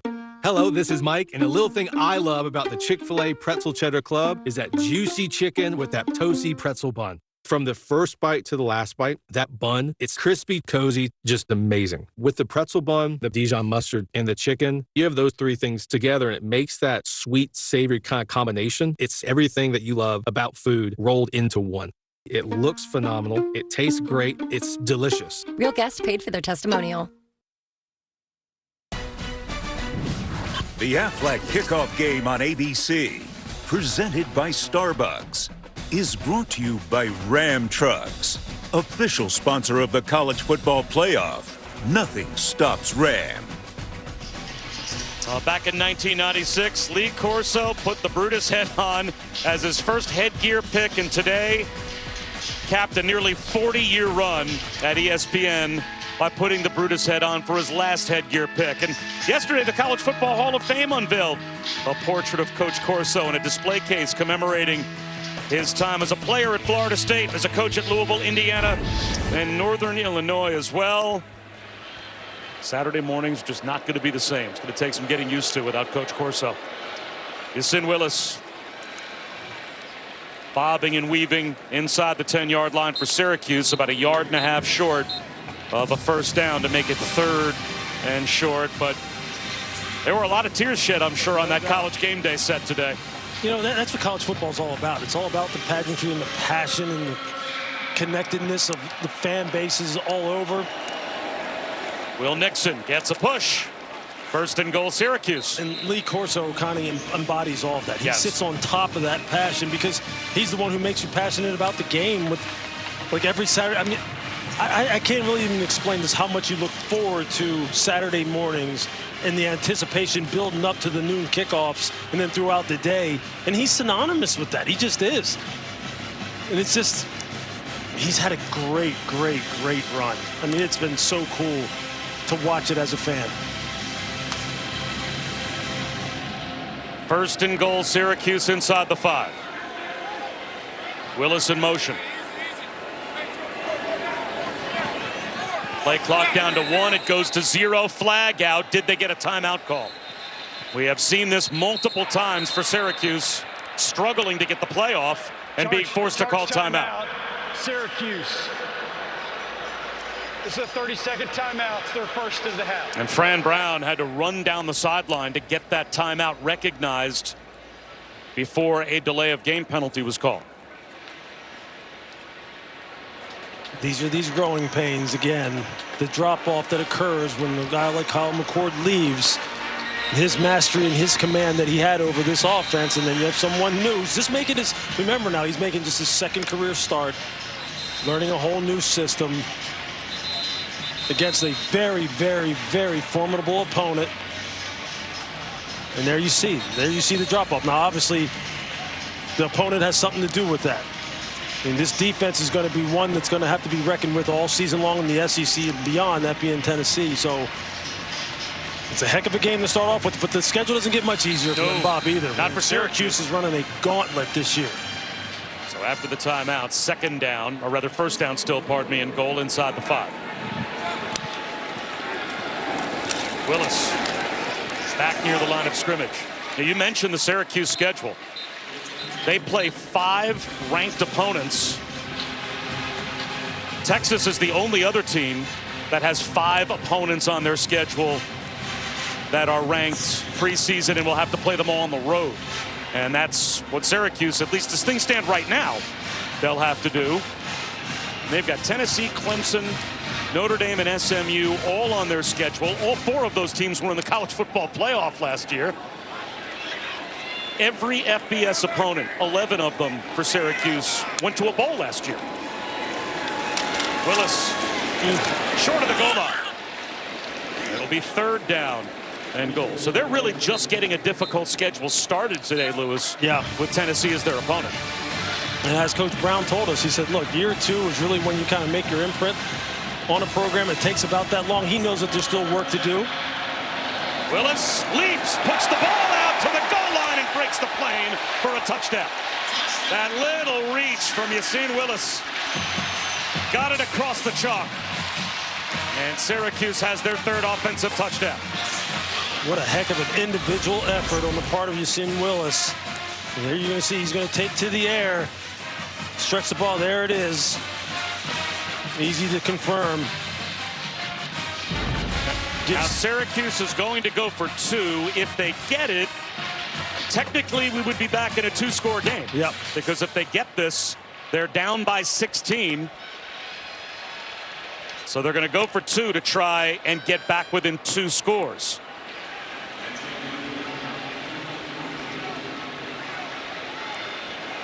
A go for Dos, brought to you by Dos Equis.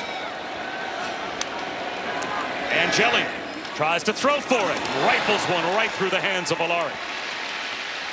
So they're down 18. It's still a 3-score lead for Tennessee, but the math certainly there, Lewis, indicated it was worth the risk for Fran Brown. And he had him. He had him open, but you know what? I think it was Joshua Josephs again. Makes him alter the throw, and it's off target.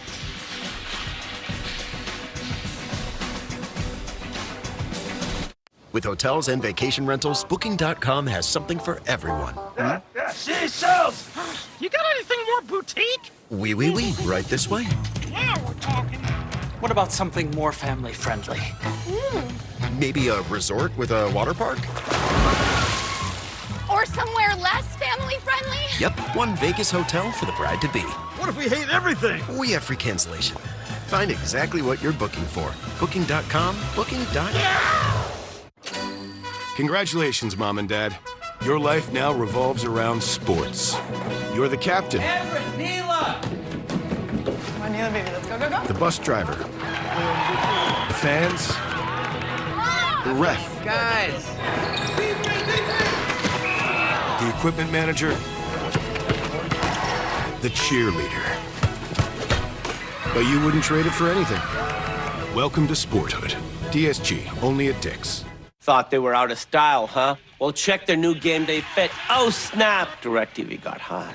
That's right. DirecTV is flexing with all those pro and college games at your fingertips. This ain't your dad's cable, son. It's Couture. Thank you. I got this. Catching your favorite teams is easy. Whether it's on live TV or streaming, your games are front and center. We're talking tailor fit. DirecTV ain't playing. They're playing football. Well, yeah, obviously they're playing football, but they knew what I was talking about. The ultimate pro and college football experience.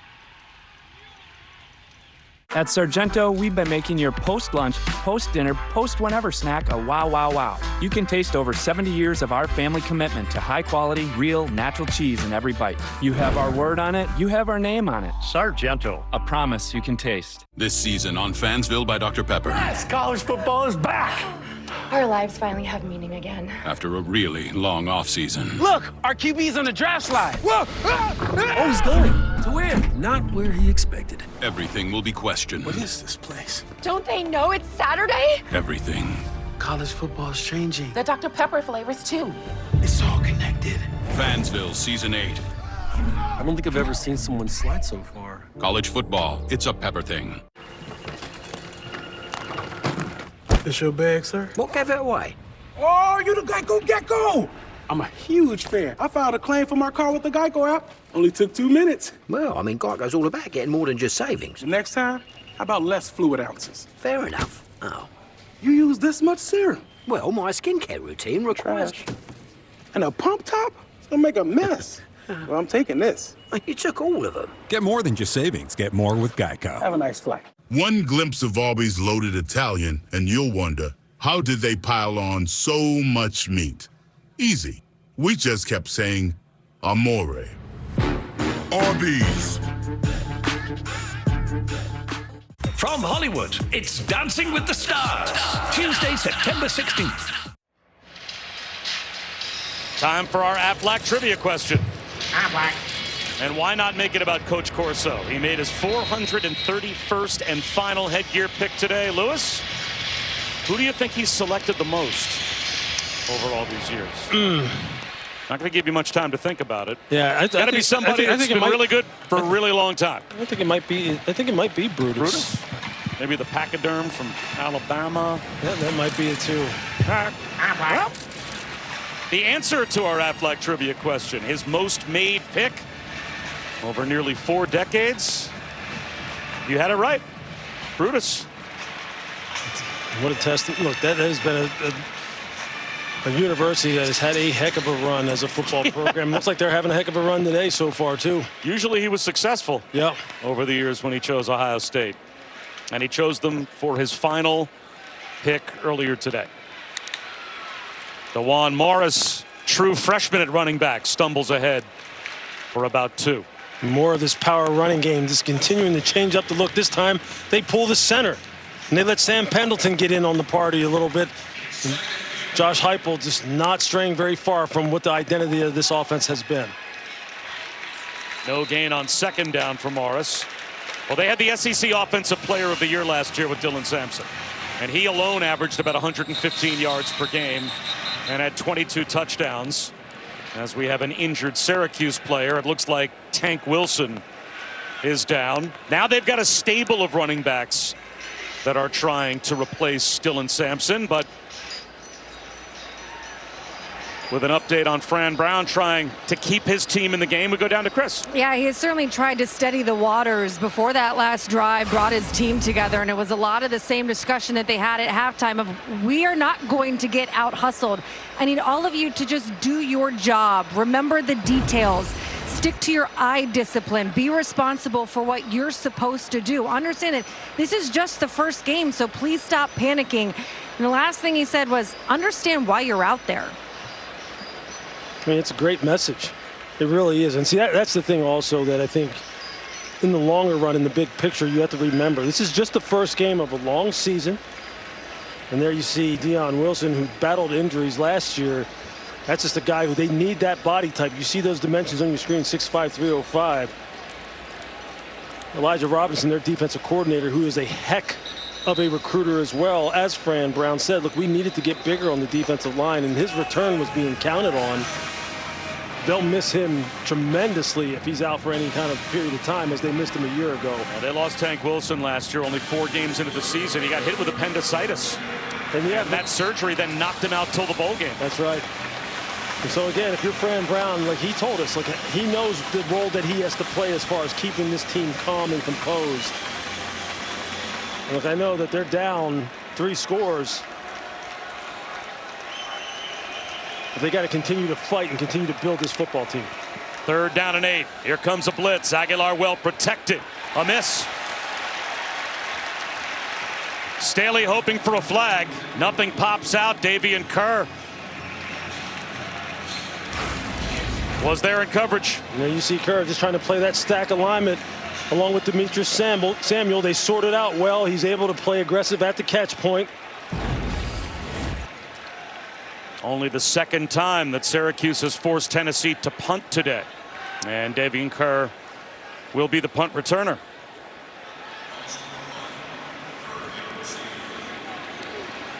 Rugby style kick from Ross.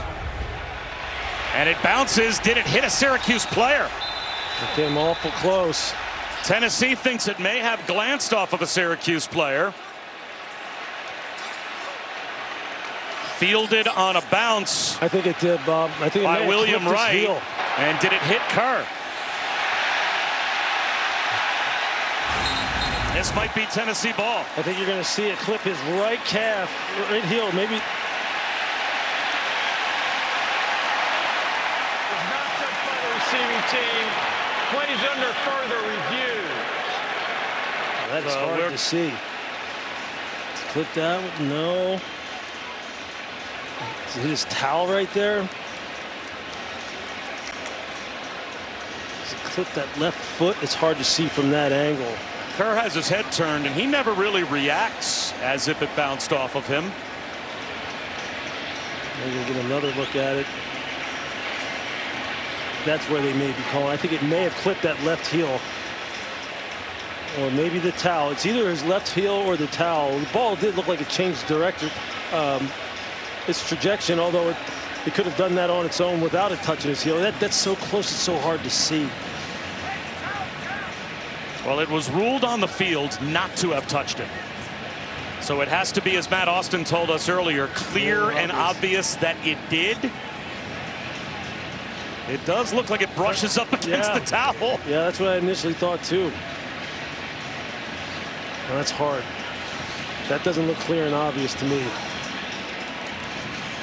I think it is. I think it does. And let's bring in Matt Austin. And Matt, kind of an odd rules question here. I guess the towel, even if it kind of flops out away from the body, still part of the uniform and would count? Yes, just like a loose jersey would. So if it brushes up against the towel, even if the towel's kind of coming off of your backside, and that would really be a terrible break for Syracuse, but it may turn into a giveaway, as unintentional as it might be. And Tennessee might end up with the ball in plus territory here. But you have to be able to see for sure that it makes contact. Yes, clear and obvious. After review, the ruling on the field is upheld. No touching by the receiving team. So again, they're saying not clear and obvious. Exactly. They stick with the call on the field. Exactly. It looks like it may have. I thought it may have, looking at some of the replays as well, but it's not clear and obvious.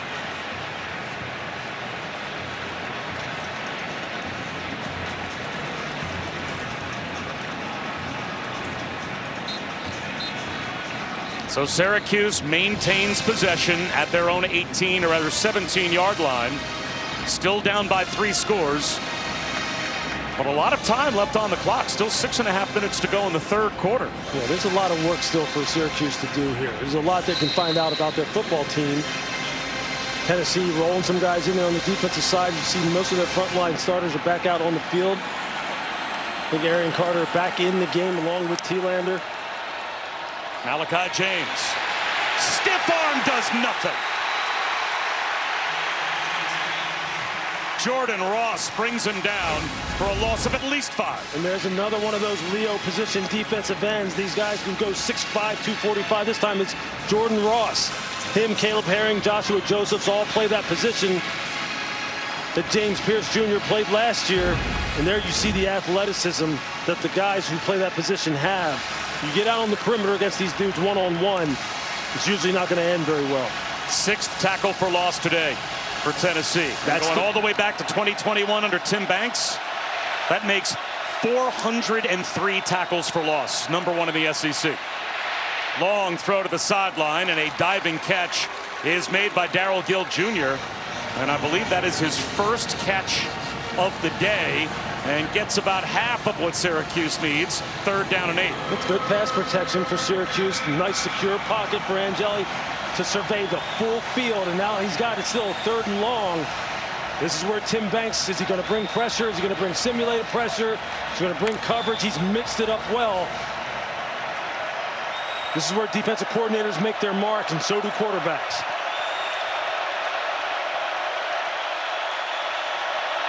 Got 6 up on the line. And they're bringing the house. Angeli, one-on-one down the sideline, incomplete. He threw it behind Justice Ross Simmons.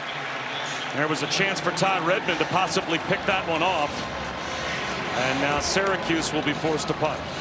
It's a nice job by the Syracuse offensive line of picking everybody up, keeping the pocket secure. There weren't people in Angeli's face, making him having to bail out of the pocket. Just can't connect on the outside.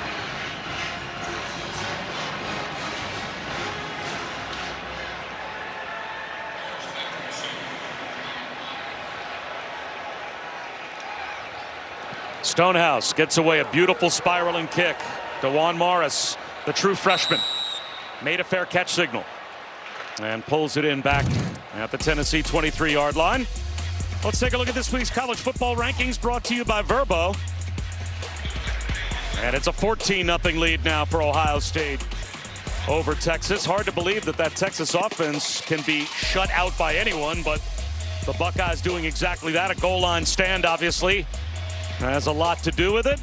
And the rest of the top 10 still to come, including several big games on our air. Ty Simpson, Alabama, making his first career start, taking on Florida State at Doak. That's at 3:30 Eastern here on ABC. As soon as we're done in Atlanta, we will head to Tallahassee.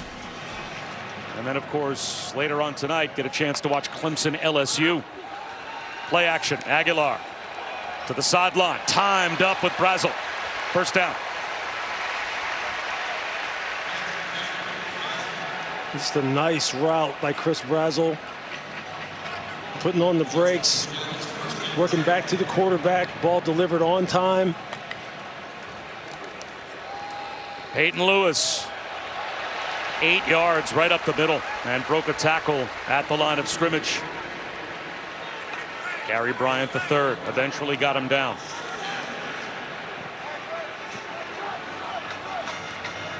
Tennessee, in spite of the fact they've got the 18-point lead, not taking their foot off the gas pedal. And now that tempo may have caused a neutral zone infraction.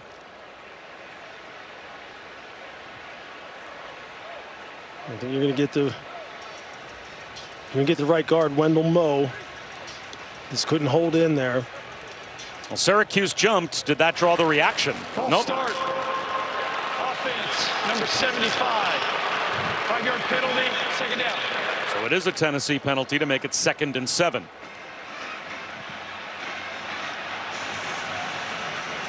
As we noted at the top, they had to make some adjustments on the offensive line with the injury to David Sanders Jr., the fabulous freshman. But you still see the physicality that they have as a unit, this entire group. They're big and physical up front. Wendell Moe, 6'2", 330 pounds, a transfer from Arizona. Real good feet, powerful. Lance Hurd is healthy. Sam Pendleton comes over from Notre Dame. Aguilar, high throw, pulled down by Braylon Staley. It'll be 3rd down and 4. And for Aguilar now, 14 of 25, 213 yards, and a couple of touchdowns.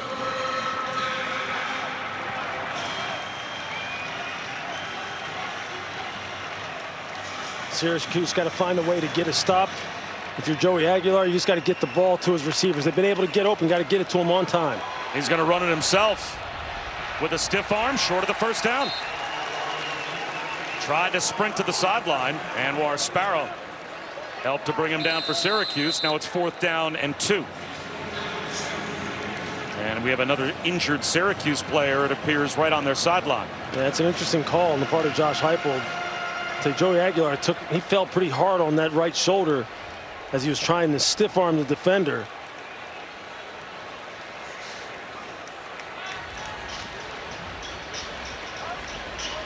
So while Barry Buxton is tended to on the sideline for Syracuse, how about we take a closer look at the day that Joey Aguilar has had in his first Tennessee start? He has shown really nice field vision throughout the day as far as knowing where to go with the football. And when his mechanics are straight and the pocket is secure, he is able to make some very, very high-level throws. Again, here on the touchdown, he may have had the corner out to his front side, but the pressure started closing in. He works up and to his left, makes a nice throw to Star Thomas on the touch pass. There again, you just look at the journey that this young man. It's an amazing story. It's unbelievable. I mean, for a young man that had no recruiting interest out of high school, so he goes the junior college route, but then not only not playing as a walk-on at College of San Francisco, but there was COVID that got in the way as well. He went 2 years without even playing football and thought about becoming a firefighter because he had taken a firefighting class in high school as a senior and then in junior college. Was fascinated with that career decision, but he went to Diablo Valley. He was the backup. A week 5 start. He played well. It kind of put him on the radar for recruiters. Finds his way to Appalachian State. Plays 2 years there and throws for close to 7,000 yards. Then he decides he wants to go back to California, close out his career with UCLA in his home state, except Nico Iamaleava transfers from Tennessee to UCLA, takes his job for all intent and purposes, so they switch schools. And he goes from unrecruited out of high school junior college quarterback to now starting in the SEC at Tennessee. It's amazing. That's resilience. So protecting this 18-point lead after Aguilar came up short. Josh Heupel will punt it away.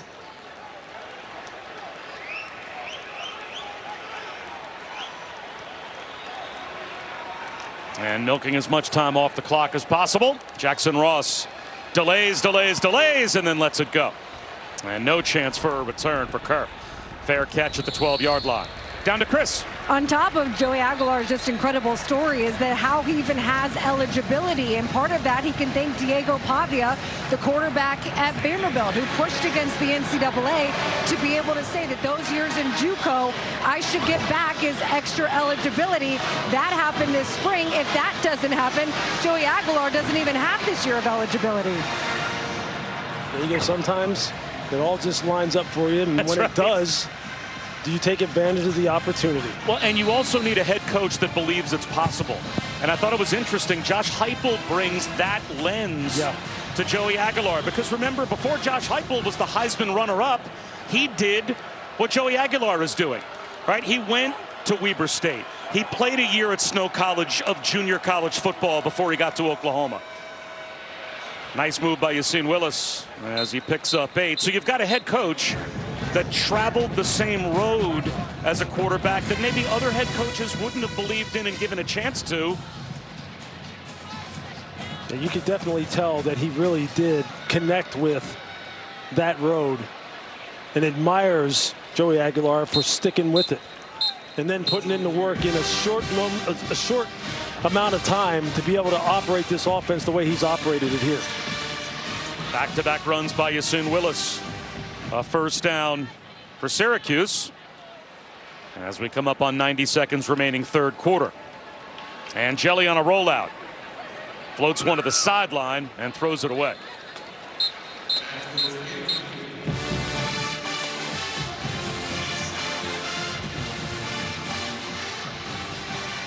See, it's just hard for Syracuse to maintain momentum against a team that quite honestly just has more talent than you know, in terms of depth and in terms of just sheer athleticism. And Fran knows he's going to have to continue to upgrade the depth on this roster, despite having such a successful, initial season. He knows there's still more work to be done.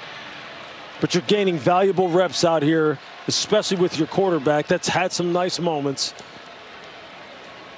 Willis thought about the sideline, instead goes off guard with a cut in the backfield for 4. So it will be third down and a long 5, close to 6 for Syracuse. Caleb Herring made the stop. And that committee of Josh Josephs, Caleb Herring, Jordan Ross, they have combined to have a nice day at that Leo rush position as they're all collectively trying to fill the hole left by James Pierce Jr. Yeah, they've got the ideal body types. You can tell when they go out on the recruiting trail, they are looking for certain body types at all their positions. They have standardized metrics they want them to hit. Blitz coming. And Jelly, slant, beats it in stride. There goes Cook with speed across the 50. 38 seconds to go, third quarter, but the catch and run, or check that Tyshawn Russell, the catch and run, third down conversion. That's just a nice timing throw. He just puts it right on him so he can catch it in stride, and Russell then can just turn it upfield and run away from coverage. And now you have another defensive lineman down, Jamal Wallace. They're getting thin on the interior. They already were. Needing to have some guys step up playing these defensive tackle positions. So a half minute to go in the third quarter. And Syracuse across the 50-yard line, down by 3 scores. But the Tennessee defense, certainly that pass rush is going to be a factor all year. It sure will, because of both schematically and because of the fact that they have great guys who are doing it. Here again, the simulated pressure, Arian Carter is faking like he's going back in the coverage, and then he just brings it downhill. Here you just got a little bit of a wrap stunt coming around, and you have Edwin Spillman getting the hit. Then you just bring the star position, the nickel defender off the edge with Jalen McMurray. He times up his lead perfectly. Thielander with the interception. They just have a lot of different things that they can go to from a schematic standpoint. And then they have a lot of great body types they can put in all these different positions. And you end up with 4 sacks. I mean, that's just, look, that's big-time college football, right? That's what it is. That's what all these teams are trying to build. They're trying to build a roster that has a lot of redundancy at each position, meaning guys who look like one another. And then you want to keep them healthy and just roll them through. Because I tell you what, if you don't roll all these dudes through, what are they going to do? They're going to hit the portal, and you're going to be rebuilding your team every year. So that's why they pay these guys. Well, you're also excited when you have an architect like Tim Banks, right? Yeah. Because he is one that he seems to think the game schematically at an NFL level and puts a lot on the football intelligence of these players to do so many different things. And that's what makes it fun for coaches. You want to coach great players. You want to coach great athletes who love the game. Tennessee has those on their roster. Jet sweep. Cutback. Tyshawn Russell. And that might take us to the end of the third quarter. There you see who's... So the Vols will take a 3-score lead to the fourth quarter. And they have done this both sides of the football. Joey Aguilar and the passing attack gets it done on the offensive side. The defense has gotten takeaways as well. We head to the fourth after we return. These messages and a word from our ABC stations.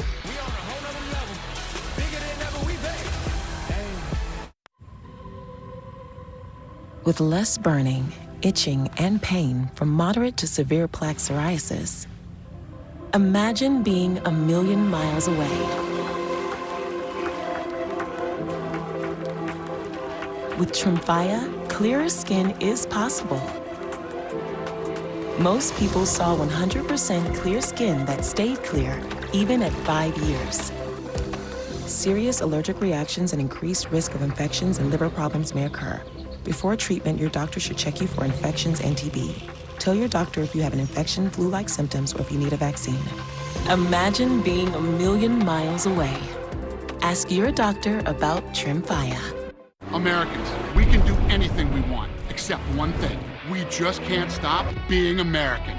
So get out there, take your swing, rev your engines and let freedom ring, and never, ever, ever stop being American. Nothing stops America, and nothing stops Ram. Right now, during the Ram Make This the Summer event, get 10% below MSRP or get 1.9% financing for 72 months on select 2025 Ram 1500 models.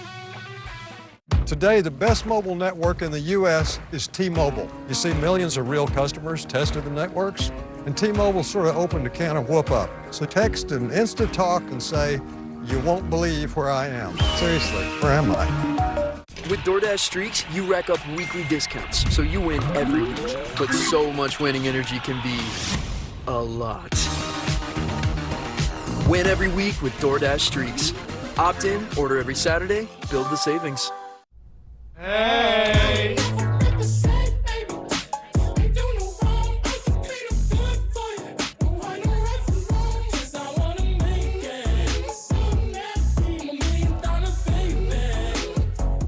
The Roses is the can't-miss comedy of the summer. Getting away! Benedict Cumberbatch, Olivia Colman, Andy Samberg, Allison Janney, and Kate McKinnon. These people. The Roses, rated R, based on the War of the Roses. Now in theaters. The city needs us at our best, even when things are at their worst. 113, all hands on! The ring of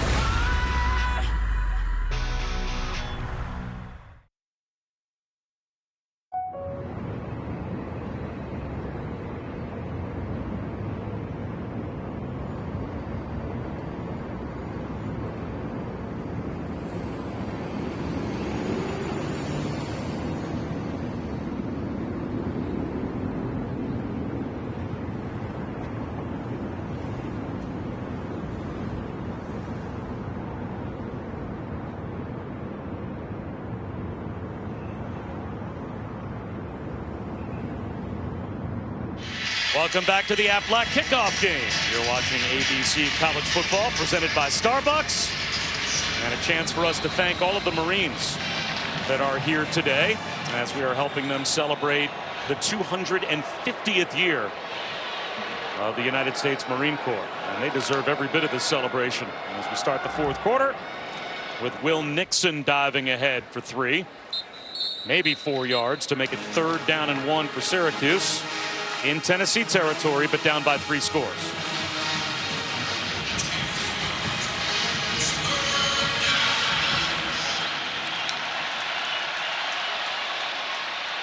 Nixon won't get there.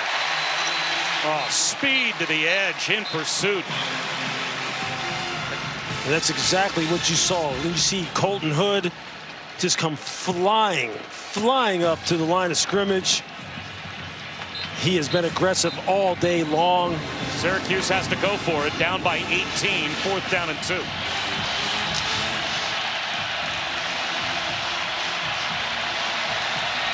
But what do you call here? Do you try and run this ball up the gut against this Tennessee defense that's been a little bit banged up on the interior? Or do you get Angeli out on the perimeter and try and throw it? Play action. Angeli in trouble. Avoids a sack. Sidearms one. And finds a check down. David Clement was able to free himself up and pick up the 1st down. Boy, composure in the face of the rush for Angeli. Watch Carter missed on the blitz. He sure did. He had a clean shot on him, too. What a heck of an individual effort by Steve Angeli. They were trying to get him out on the perimeter, get him away from this pass rush, and he ran right into it. But did his best Houdini impersonation. Nice pickup. Play action once again. Out of the pocket once again. He's going to run it into the red zone to the 15-yard line. Looks like it's good for 11. And a Syracuse 1st down. You got to like the grit that this quarterback is showing you right now. Is that Nathan Robinson?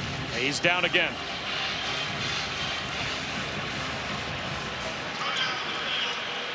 So we'll step aside. A couple of minutes gone by in the 4th quarter. At IHG Hotels and Resorts, you can guest how you guest. Enjoy the local scenery without leaving your hotel indigo. Leave work without leaving the lobby and unplug for the day. Or plunge into a long weekend at a Holiday Inn. Choose from 20 IHG hotel brands and earn points for free nights with IHG One Rewards.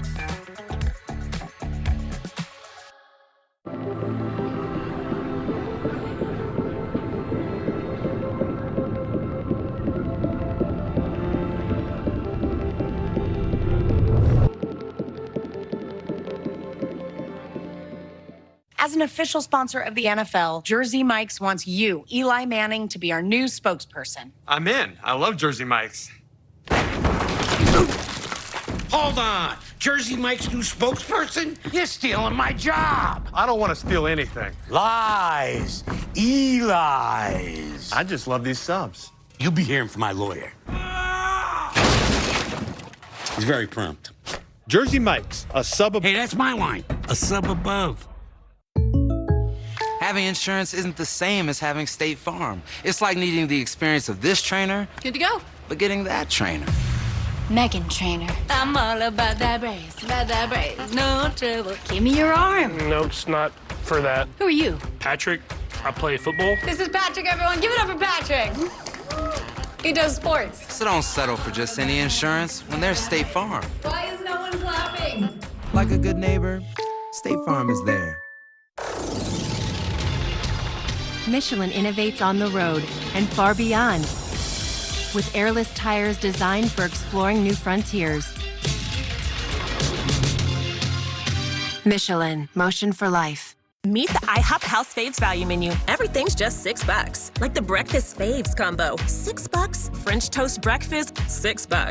$6 for all this and all that. That's a lot of breakfast for $6. Weekdays at IHOP. You deserve the best. At Harbor Freight, you can afford it. Performance, durability, affordability. Only one place does it all. Whatever you do it for less at Harbor Freight. I'm Morgan. I have 3 kids, and I work with the LAPD. I have an IQ of 160. This is where he attacked her. She was abducted. You knew that already, didn't you? Yeah, but I thought it'd be nice to let you have this one.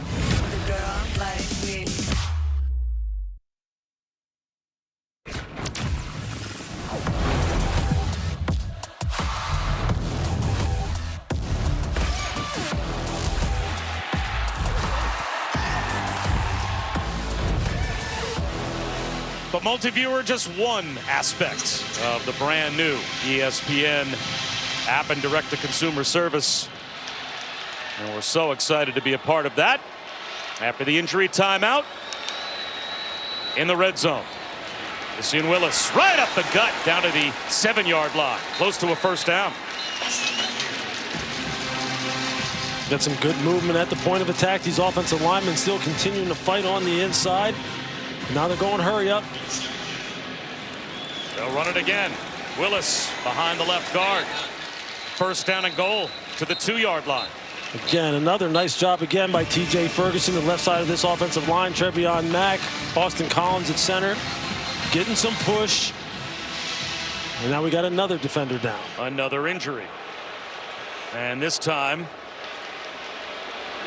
it's Ty Redmond, the true freshman corner.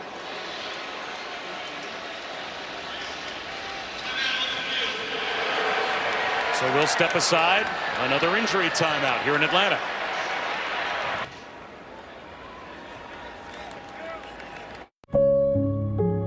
Seems like things have really gotten out of hand. All the money, all the unpredictability. I get that the world of health insurance needs a commissioner of coverage, and I know just the duck for the job. It's the only duck I know, but still.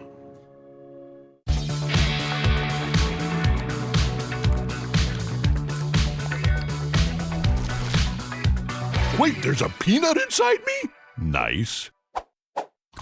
M&M's. It's more fun together. But wait, there's Marco's. And Mike. So what do you think of Marco's Pizza with Mike's Hot Honey? It's so good. Marco's Hot Honey Magnifico is back for summer with dough made in-house daily, topped with 2 kinds of pepperoni, all drizzled with Mike's Hot Honey. Only at Marco's. When things heat up, you don't just want a cold one. You want the coldest one. The cold lagered, cold filtered, cold packaged one. Mountain Cold Refreshment. Coors Light. Choose chill. Whoa, it's the Capital One Bank guy. That's me. Could we get a selfie? Of course. Say no fees or minimums on your Capital One checking account. Ooh, that's a keeper. So, what do you do outside of the Capital One Cafe? What do you mean? Like when you go home or...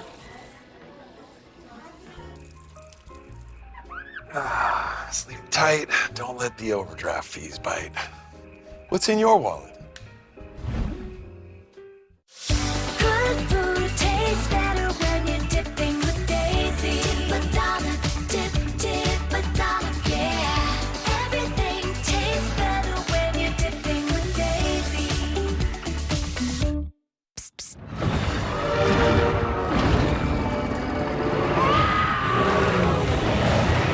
With Flonase, allergies don't have to be scary. Spraying Flonase daily gives you long-lasting, non-drowsy relief. Psst, psst. Flonase, all good. You make me feel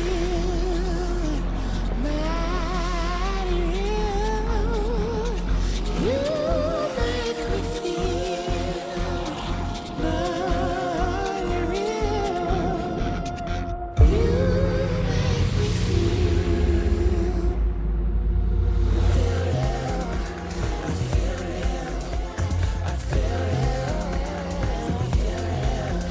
make me feel.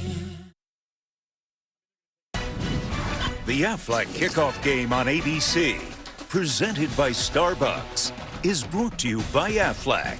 Get help with expenses health insurance doesn't cover. And the Starbucks Coffee Company. Philip Fulmer's 10th-ranked Vols beat Paul Pasqualone's 17th-ranked Orange back in 1998 on September 5th with a last-second field goal. And that started the Vols' march to 13-0 national championship perfection. And the Vols Might start a march today, we'll see. But marching towards the goal line, Syracuse, after the last injury timeout, down to the 1-yard line. A direct snap to Valari. And now back to the more conventional look with Aguilar lining up. You've seen Willis. He takes the handoff and he will walk into the end zone with a Syracuse touchdown. Now Syracuse signaling that they're going to go for 2 now, down by 12. Interesting call here, Lewis, because it's a go for Dose, brought to you by Dos Equis. If you don't get this, you still need 2 touchdowns. If you were to kick the extra point and make this an 11-point deficit, you keep the field goal in play. Right. But they're going to go for 2 now and try and cut the lead to 10. What's the play call? Got an empty formation. Angeli, quarterback draw. He won't get there. He is gang tackled, and now that means that they're still down by 12. And they didn't need necessarily to go for 2 yet. That's a little bit of a body blow, I would think, to the sideline for Syracuse, because they need 2 touchdowns still. Yeah, I don't necessarily like the call. I think maybe he was trying to see if he can get the little glance route out on the outside. Quarterback draw is not the call I would have made for Angeli in that situation.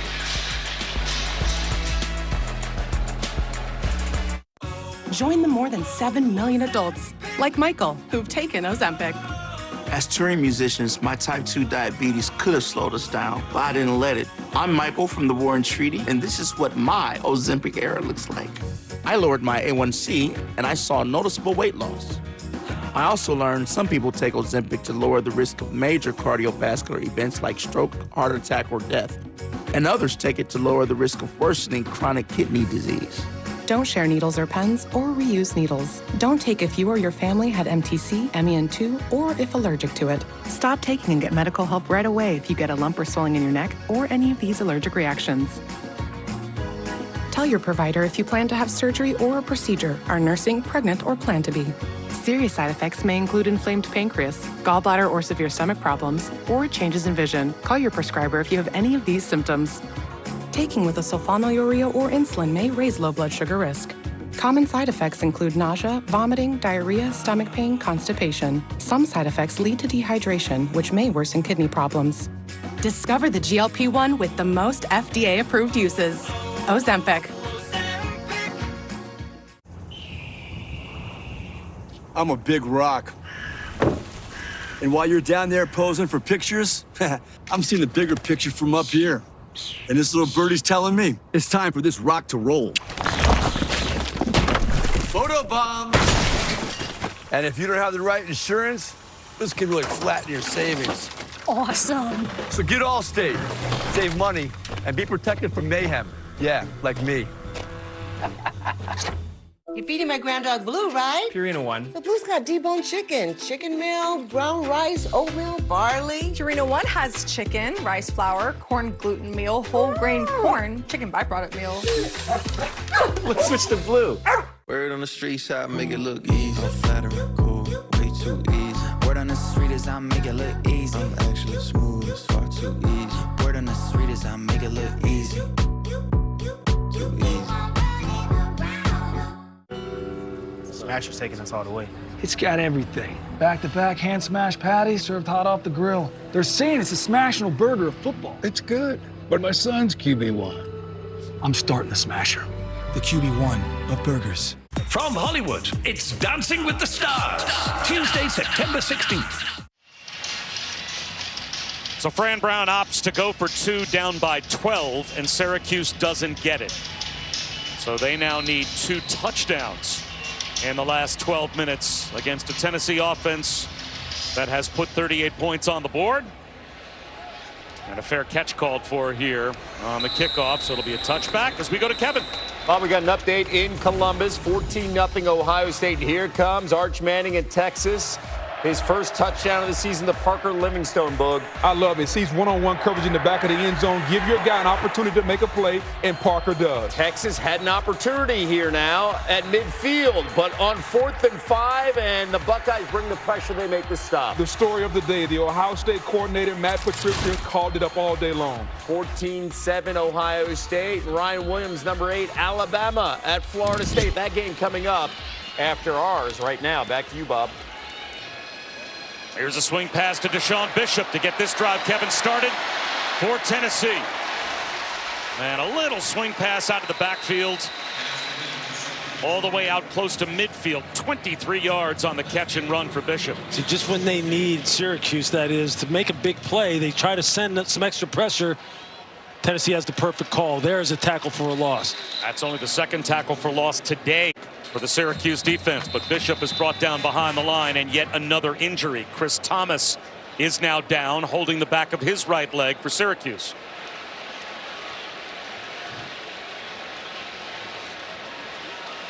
And if you were watching Texas-Ohio State, as that game went right down to the wire, Bob Wischusen, Louis Riddick, Chris Budden here in Atlanta, the first of 2 Aflac kickoff games. Tomorrow we'll have Virginia Tech against Lenora Sellers in South Carolina at 3 Eastern.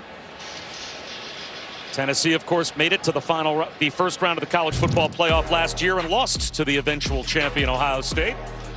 And Tennessee had a 17-0 lead at the end of the first quarter in this game. But Syracuse has counterpunched Lewis enough, with Steve Angeli engineering a few touchdown drives to stay in the game down by 2 scores.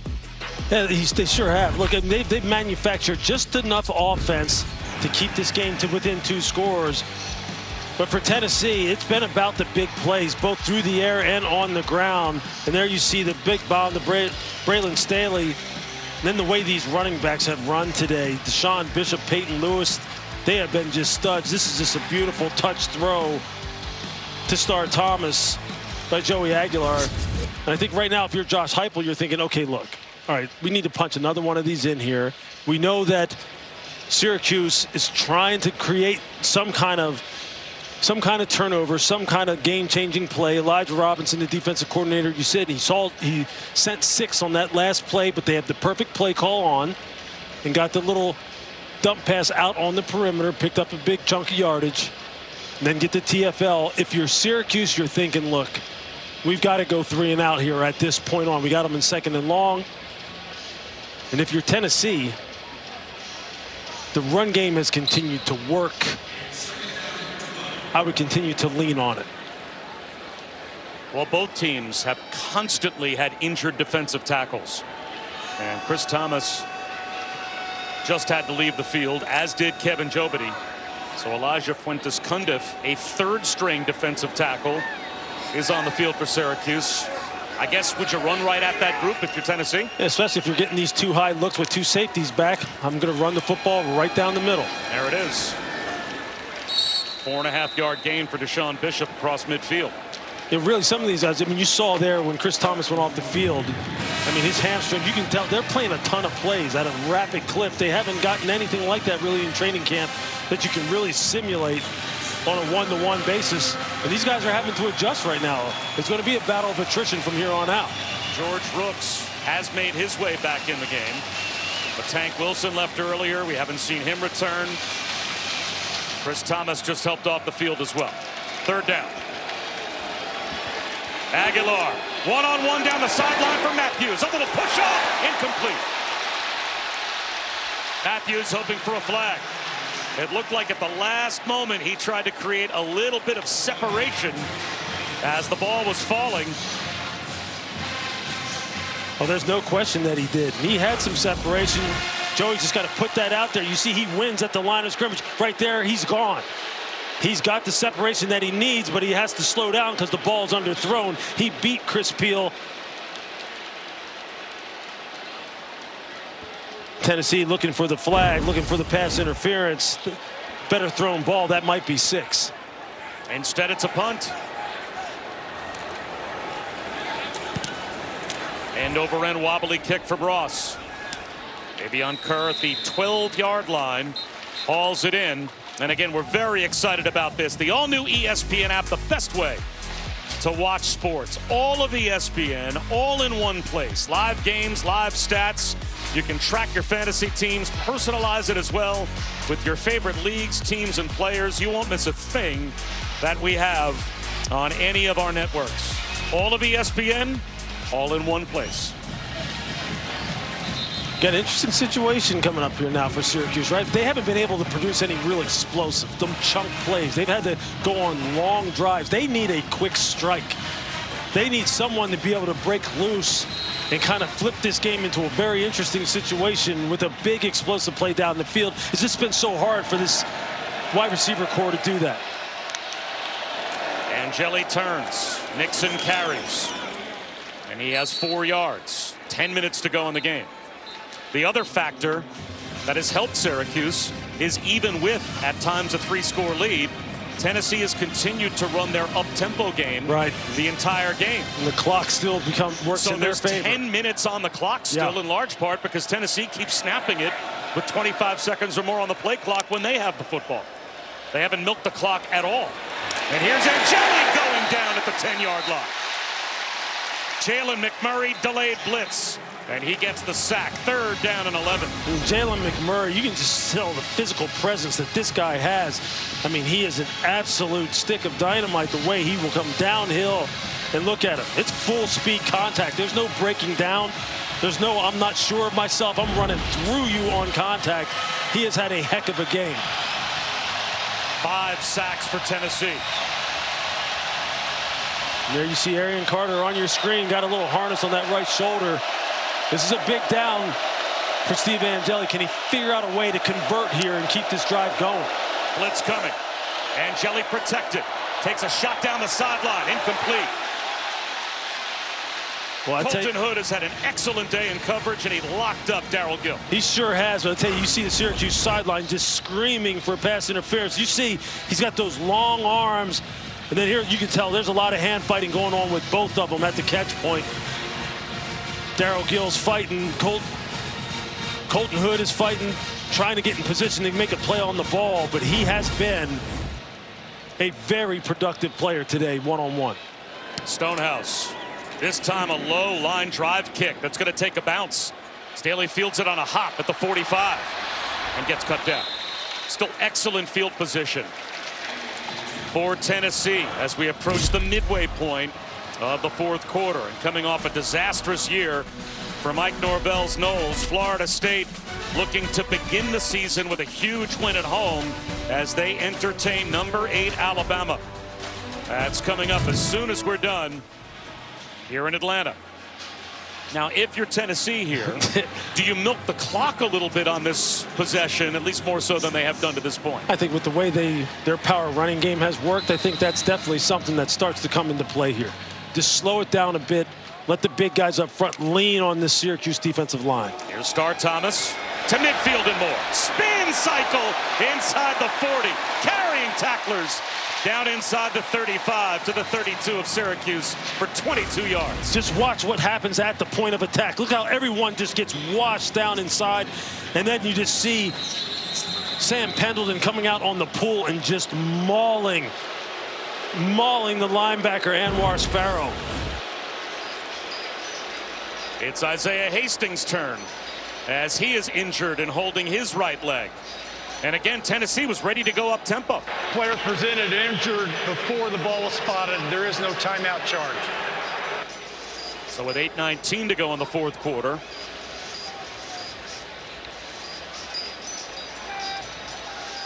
And a chance for us to spend a little more time talking about Florida State, Alabama. And boy, if there's a team in need of a signature win to begin their season, it would be Florida State based on what happened last year.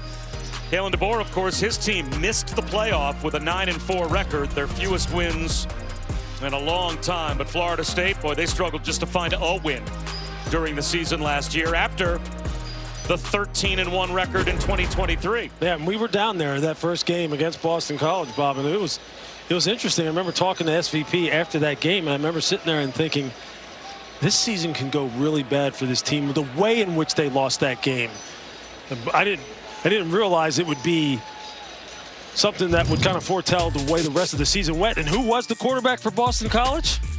That guy who did Florida State in. Now he's down in Florida, in Tallahassee, Tommy Castellanos, who had a heck of a night that night. He leaves Boston College to try and go and resurrect the Knowles program. Again, that's coming up next here on ABC.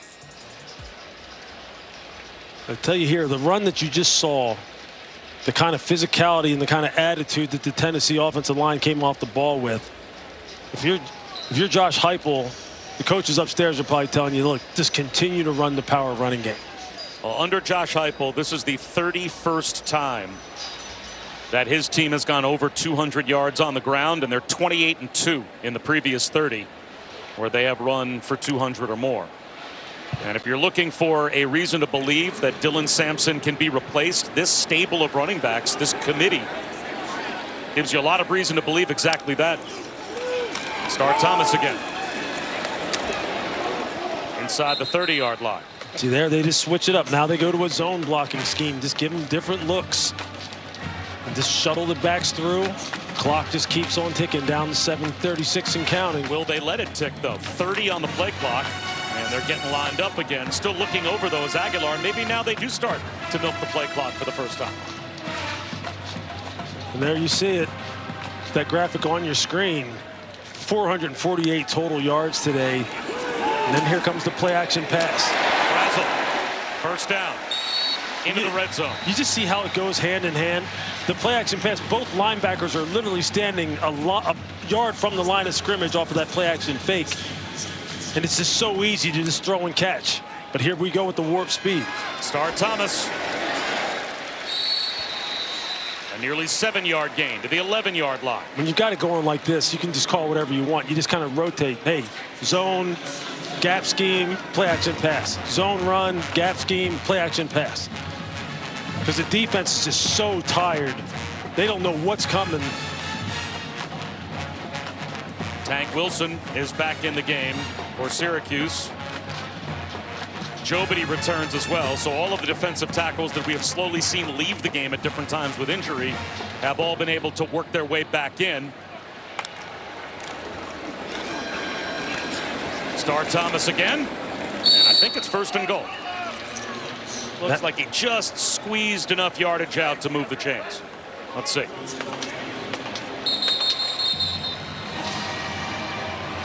This is an offensive lineman's dream. You mean we don't have to sit back and pass sets and pass protect? We can just get up on our hands and up on our toes and come off the ball? Thank you. Clock was Keep stopped calling it. before an injured player. Please reset it to 6:05. 6:05. Start on my signal. I mean, you just see the big guys up front. They're like, yeah, this is what we want. Because, you know, look, they see the look in the defender's eyes. They see it. I've been on that side of the ball where the offensive linemen are just kind of grinning at you going, yeah, you're tired, aren't you? You're tired. You don't want any more of this. And it makes you start sitting there questioning yourself. And this is exactly what Tennessee wants to do. Thomas was marked down a half-yard shy of the first down. Play action on 3rd down. Aguilar rolls out. Right at the front right pylon, he squeezes one in with a flag dropping out for a touchdown.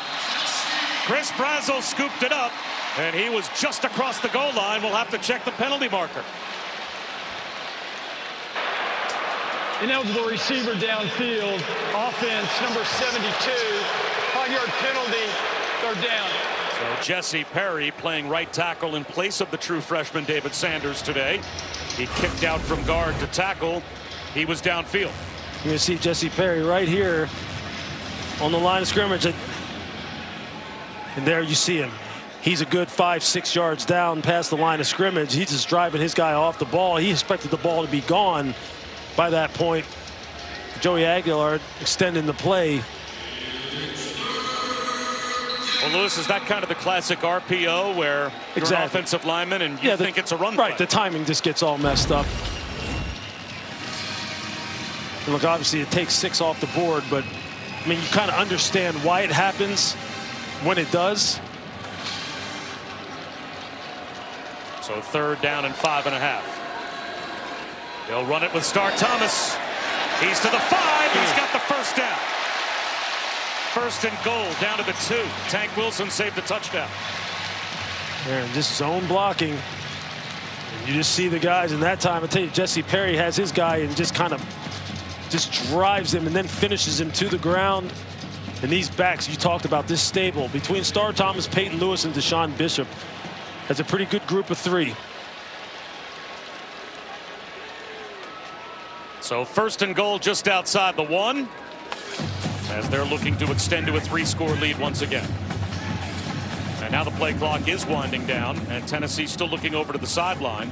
It's down to 4, and Josh Heupel's going to have to call timeout. So with 4:52 Charge to go. timeout, Tennessee, their first. This is a 30-second timeout. The Vols will call a timeout.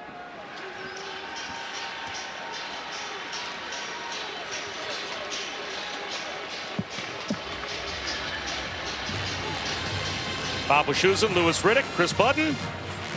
Joey Aguilar is a tremendous story, which we have detailed. So unlikely that he ends up as the starting quarterback at Tennessee. But what isn't unlikely at all, Tennessee running the football, controlling the line of scrimmage, and terrorizing the opposition's quarterback with a pass rush. Yeah, it's a tried and true methodology to win football at a very high level. The physical aspect of the game, no matter how this game of football changes, Bob, and you know this, you've been calling it a long time. The physical aspect of the game is always what's ultimately going to wind up winning at the highest level. Josh Heupel knows that. That's the way they build this football team. It was kind of startling to me to look at the statistics as we're getting prepared for this game and think of Tennessee as a power running football team, considering the kind of formations that they use, the kind of players that they've had, and how they like to throw the ball down the field. But I'll tell you what, they are as physical a football team and want to be as physical of a football team as any. And they've shown that today. Well, they've run for 2,500 plus yards every year that Josh Heupel's been on the sideline. High snap, Aguilar pulls it down, and he gets driven back. Did well to just hold on to the football. It looked like he wanted an inside handoff, but the high snap threw the timing off, and Gary Bryant came through, made the tackle, and we've got another injury. It's those kind of things that just drive coaches crazy. It's a simple shotgun snap.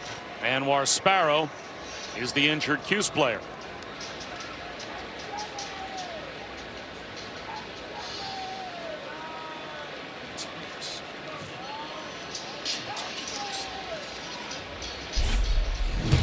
As we're waiting for the injured player to see how he's doing, again, Joey Aguilar. I mean, it's been the story coming into this game. It's been the story all off season.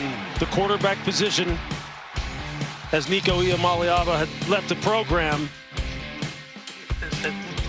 And then here again, Joey Aguilar just surveying the full field. He may have the 7 route in the corner to his right, the little corner route, but he decides to move up in the pocket, and great touch pass to Star Thomas.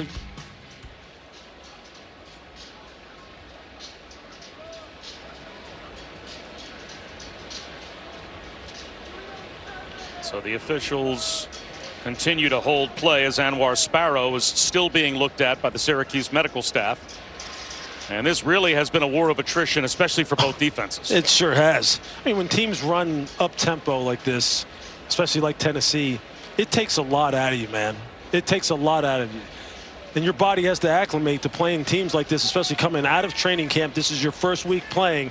I don't care how much Gatorade you drink, how many IVs you get, you are going to get gassed. You just got to survive. And right now, Tennessee's got Syracuse right where they want it. Alabama, Florida State about to get underway. And tonight, LSU and Clemson. Which is the real Death Valley? I think the folks at Clemson will make their case tonight, and then we'll be back tomorrow. The second half of our doubleheader, Virginia Tech against potentially the top pick in the draft. Who knows? Linares Sellers is a great player to watch for South Carolina. At quarterback, an old school rivalry, Notre Dame and Miami caps the night tomorrow night. And then Monday night, Bill Belichick and Chapel. Alabama Crimson Tide have come to Florida